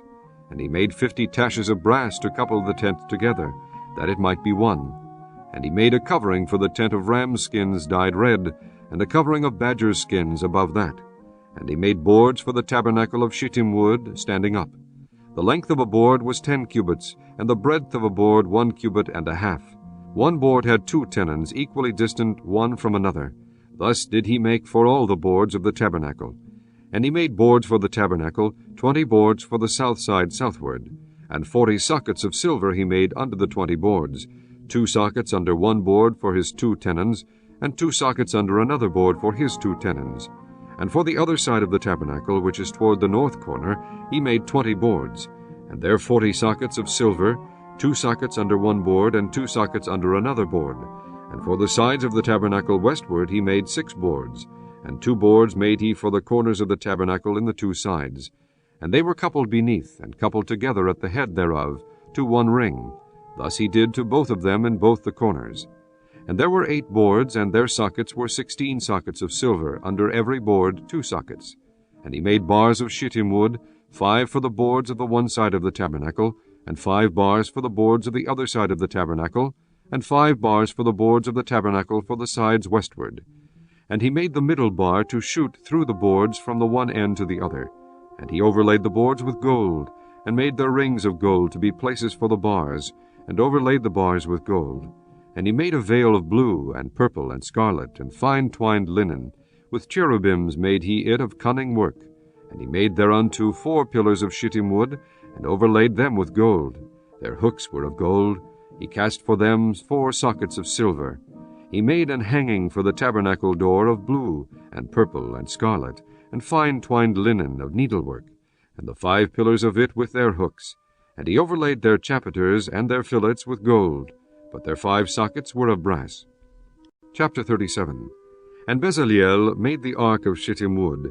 2 cubits and a half was the length of it, and 1 cubit and a half the breadth of it, and 1 cubit and a half the height of it. And he overlaid it with pure gold within and without, and made a crown of gold to it round about. And he cast for it 4 rings of gold to be set by the 4 corners of it, even 2 rings upon the one side of it, and 2 rings upon the other side of it. And he made staves of shittim wood, and overlaid them with gold. And he put the staves into the rings by the sides of the ark to bear the ark. And he made the mercy seat of pure gold. 2 cubits and a half was the length thereof, and 1 cubit and a half the breadth thereof.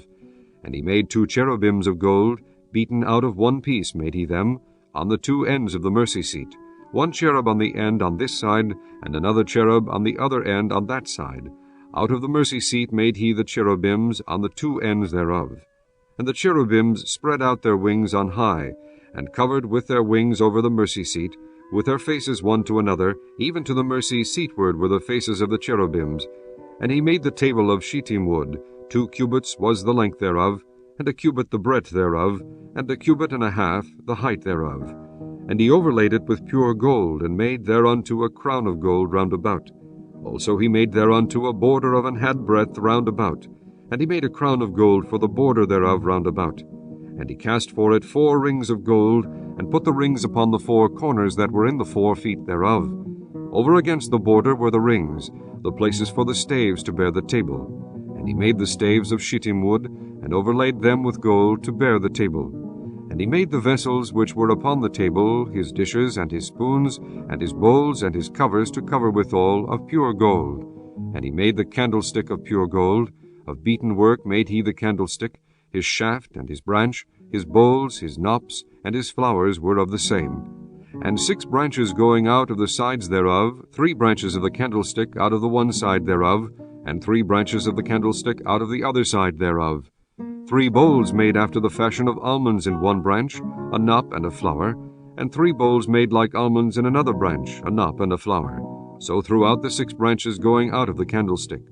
And in the candlestick were 4 bowls made like almonds, his knops and his flowers, and a knop under 2 branches of the same, and a knop under 2 branches of the same, and a knop under 2 branches of the same, according to the 6 branches going out of it. Their knops and their branches were of the same. All of it was one beaten work of pure gold. And he made his 7 lamps, and his snuffers, and his snuff dishes of pure gold. Of a talent of pure gold made he it, and all the vessels thereof.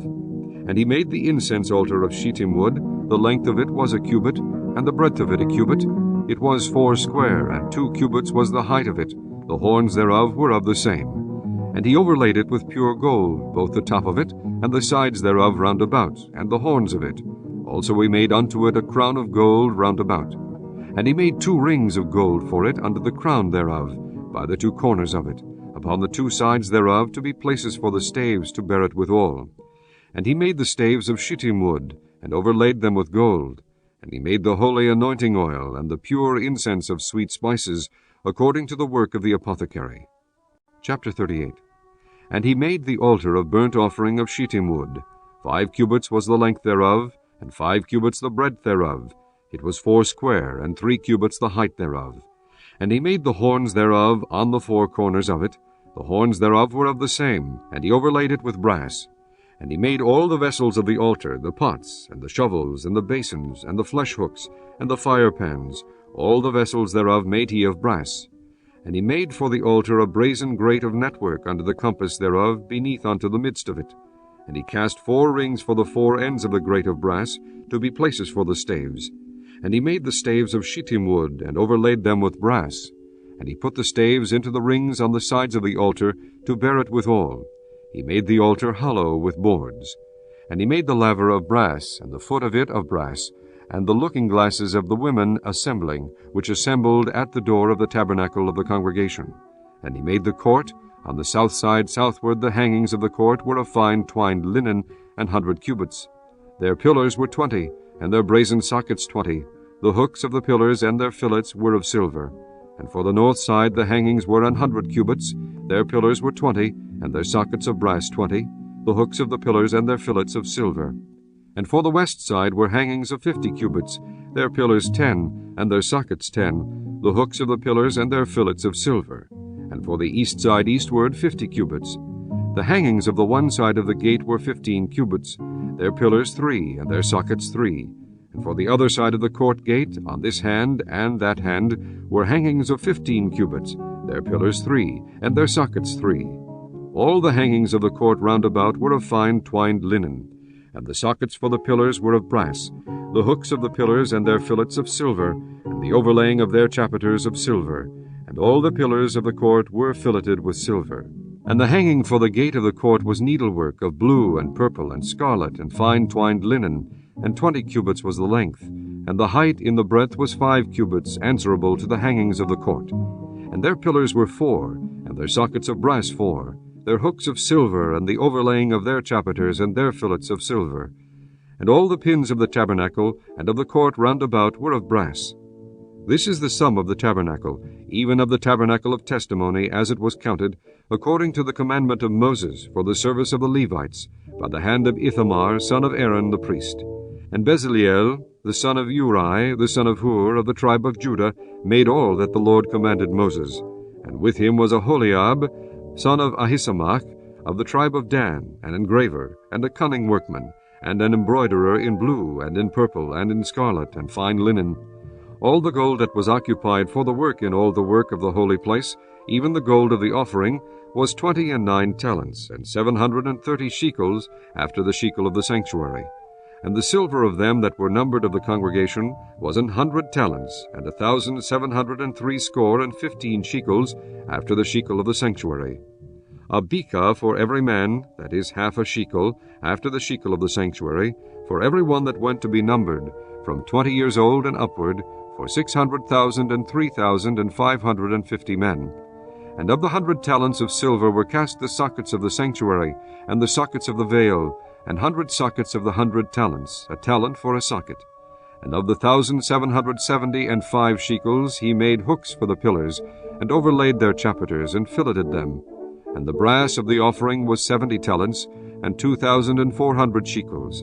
And therewith he made the sockets to the door of the tabernacle of the congregation, and the brazen altar, and the brazen grate for it, and all the vessels of the altar, and the sockets of the court round about, and the sockets of the court gates, and all the pins of the tabernacle, and all the pins of the court round about. Chapter 39. And of blue and purple and scarlet they made cloths of service, to do service in the holy place, and made the holy garments for Aaron, as the Lord commanded Moses. And he made the ephod of gold, blue, and purple, and scarlet, and fine twined linen. And they did beat the gold into thin plates, and cut it into wires, to work it in the blue, and in the purple, and in the scarlet, and in the fine linen, with cunning work.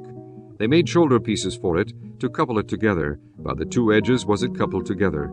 And the curious girdle of his ephod that was upon it was of the same, according to the work thereof, of gold, blue, and purple, and scarlet, and fine twined linen, as the Lord commanded Moses. And they wrought onyx stones enclosed in ouches of gold, graven, as signets are graven, with the names of the children of Israel. And he put them on the shoulders of the ephod, that they should be stones for a memorial to the children of Israel, as the Lord commanded Moses. And he made the breastplate of cunning work, like the work of the ephod, of gold, blue, and purple, and scarlet, and fine twined linen. It was 4 square. They made the breastplate double. A span was the length thereof, and a span the breadth thereof, being doubled. And they set in it 4 rows of stones. The first row was a sardius, a topaz, and a carbuncle. This was the first row. And the second row an emerald, a sapphire, and a diamond. And the third row a ligure, an agate, and an amethyst. And the fourth row a beryl, an onyx, and a jasper. They were enclosed in ouches of gold in their enclosings. And the stones were according to the names of the children of Israel, 12, according to their names, like the engravings of a signet, every one with his name, according to the 12 tribes. And they made upon the breastplate chains at the ends, of wreathen work of pure gold. And they made 2 ouches of gold, and 2 gold rings, and put the 2 rings in the 2 ends of the breastplate. And they put the 2 wreathen chains of gold in the 2 rings on the ends of the breastplate. And the 2 ends of the 2 wreathen chains they fastened in the 2 ouches, and put them on the shoulder pieces of the ephod before it. And they made 2 rings of gold, and put them on the 2 ends of the breastplate upon the border of it, which was on the side of the ephod inward. And they made 2 other golden rings, and put them on the 2 sides of the ephod underneath, toward the forepart of it, over against the other coupling thereof, above the curious girdle of the ephod. And they did bind the breastplate by his rings unto the rings of the ephod with a lace of blue, that it might be above the curious girdle of the ephod, and that the breastplate might not be loosed from the ephod, as the Lord commanded Moses. And he made the robe of the ephod of woven work, all of blue.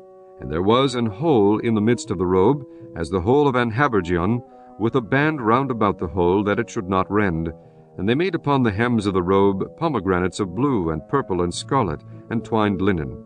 And they made bells of pure gold, and put the bells between the pomegranates upon the hem of the robe, round about between the pomegranates. A bell and a pomegranate, a bell and a pomegranate, round about the hem of the robe to minister in, as the Lord commanded Moses. And they made coats of fine linen of woven work for Aaron and his sons, and a mitre of fine linen, and goodly bonnets of fine linen, and linen breeches of fine twined linen, and a girdle of fine twined linen, and blue and purple and scarlet of needlework, as the Lord commanded Moses.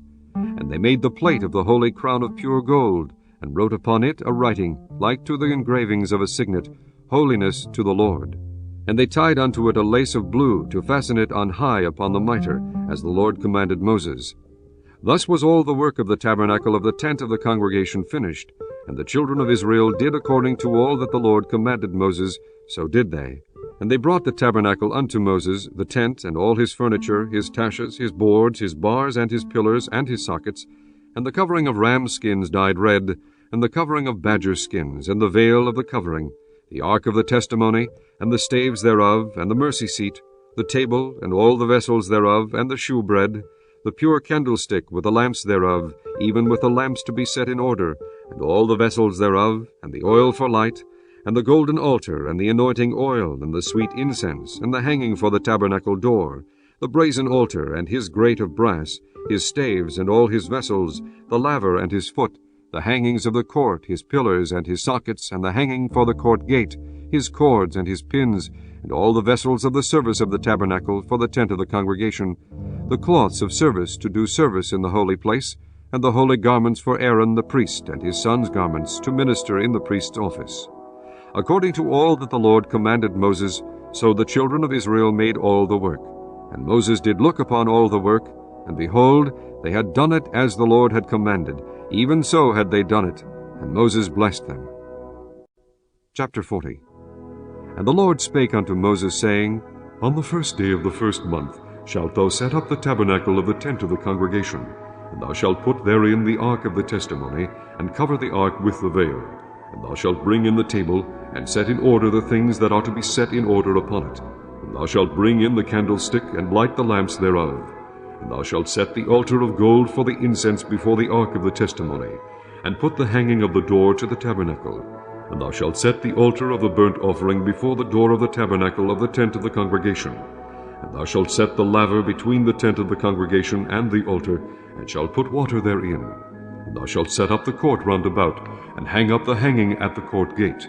And thou shalt take the anointing oil, and anoint the tabernacle, and all that is therein, and shalt hallow it, and all the vessels thereof, and it shall be holy. And thou shalt anoint the altar of the burnt offering, and all his vessels, and sanctify the altar, and it shall be an altar most holy. And thou shalt anoint the laver and his foot, and sanctify it. And thou shalt bring Aaron and his sons unto the door of the tabernacle of the congregation, and wash them with water. And thou shalt put upon Aaron the holy garments, and anoint him, and sanctify him, that he may minister unto me in the priest's office. And thou shalt bring his sons, and clothe them with coats. And thou shalt anoint them, as thou didst anoint their father, that they may minister unto me in the priest's office. For their anointing shall surely be an everlasting priesthood throughout their generations. Thus did Moses, according to all that the Lord commanded him, so did he. And it came to pass in the first month in the second year, on the first day of the month, that the tabernacle was reared up. And Moses reared up the tabernacle, and fastened his sockets, and set up the boards thereof, and put in the bars thereof, and reared up his pillars. And he spread abroad the tent over the tabernacle, and put the covering of the tent above upon it, as the Lord commanded Moses. And he took and put the testimony into the ark, and set the staves on the ark, and put the mercy seat above upon the ark. And he brought the ark into the tabernacle, and set up the veil of the covering, and covered the ark of the testimony, as the Lord commanded Moses. And he put the table in the tent of the congregation, upon the side of the tabernacle northward, without the veil. And he set the bread in order upon it before the Lord, as the Lord had commanded Moses. And he put the candlestick in the tent of the congregation, over against the table, on the side of the tabernacle southward. And he lighted the lamps before the Lord, as the Lord commanded Moses. And he put the golden altar in the tent of the congregation before the veil. and he burnt sweet incense thereon, as the Lord commanded Moses. And he set up the hanging at the door of the tabernacle, and he put the altar of burnt offering by the door of the tabernacle of the tent of the congregation, and offered upon it the burnt offering and the meat offering, as the Lord commanded Moses. And he set the laver between the tent of the congregation and the altar, and put water there to wash withal. And Moses and Aaron and his sons washed their hands and their feet thereat, when they went into the tent of the congregation, and when they came near unto the altar they washed, as the Lord commanded Moses. And he reared up the court round about the tabernacle, and the altar, and set up the hanging of the court gate. So Moses finished the work. Then a cloud covered the tent of the congregation, and the glory of the Lord filled the tabernacle. And Moses was not able to enter into the tent of the congregation, because the cloud abode thereon, and the glory of the Lord filled the tabernacle. And when the cloud was taken up from over the tabernacle, the children of Israel went onward in all their journeys. But if the cloud were not taken up, then they journeyed not till the day that it was taken up. For the cloud of the Lord was upon the tabernacle by day, and fire was on it by night, in the sight of all the house of Israel throughout all their journeys.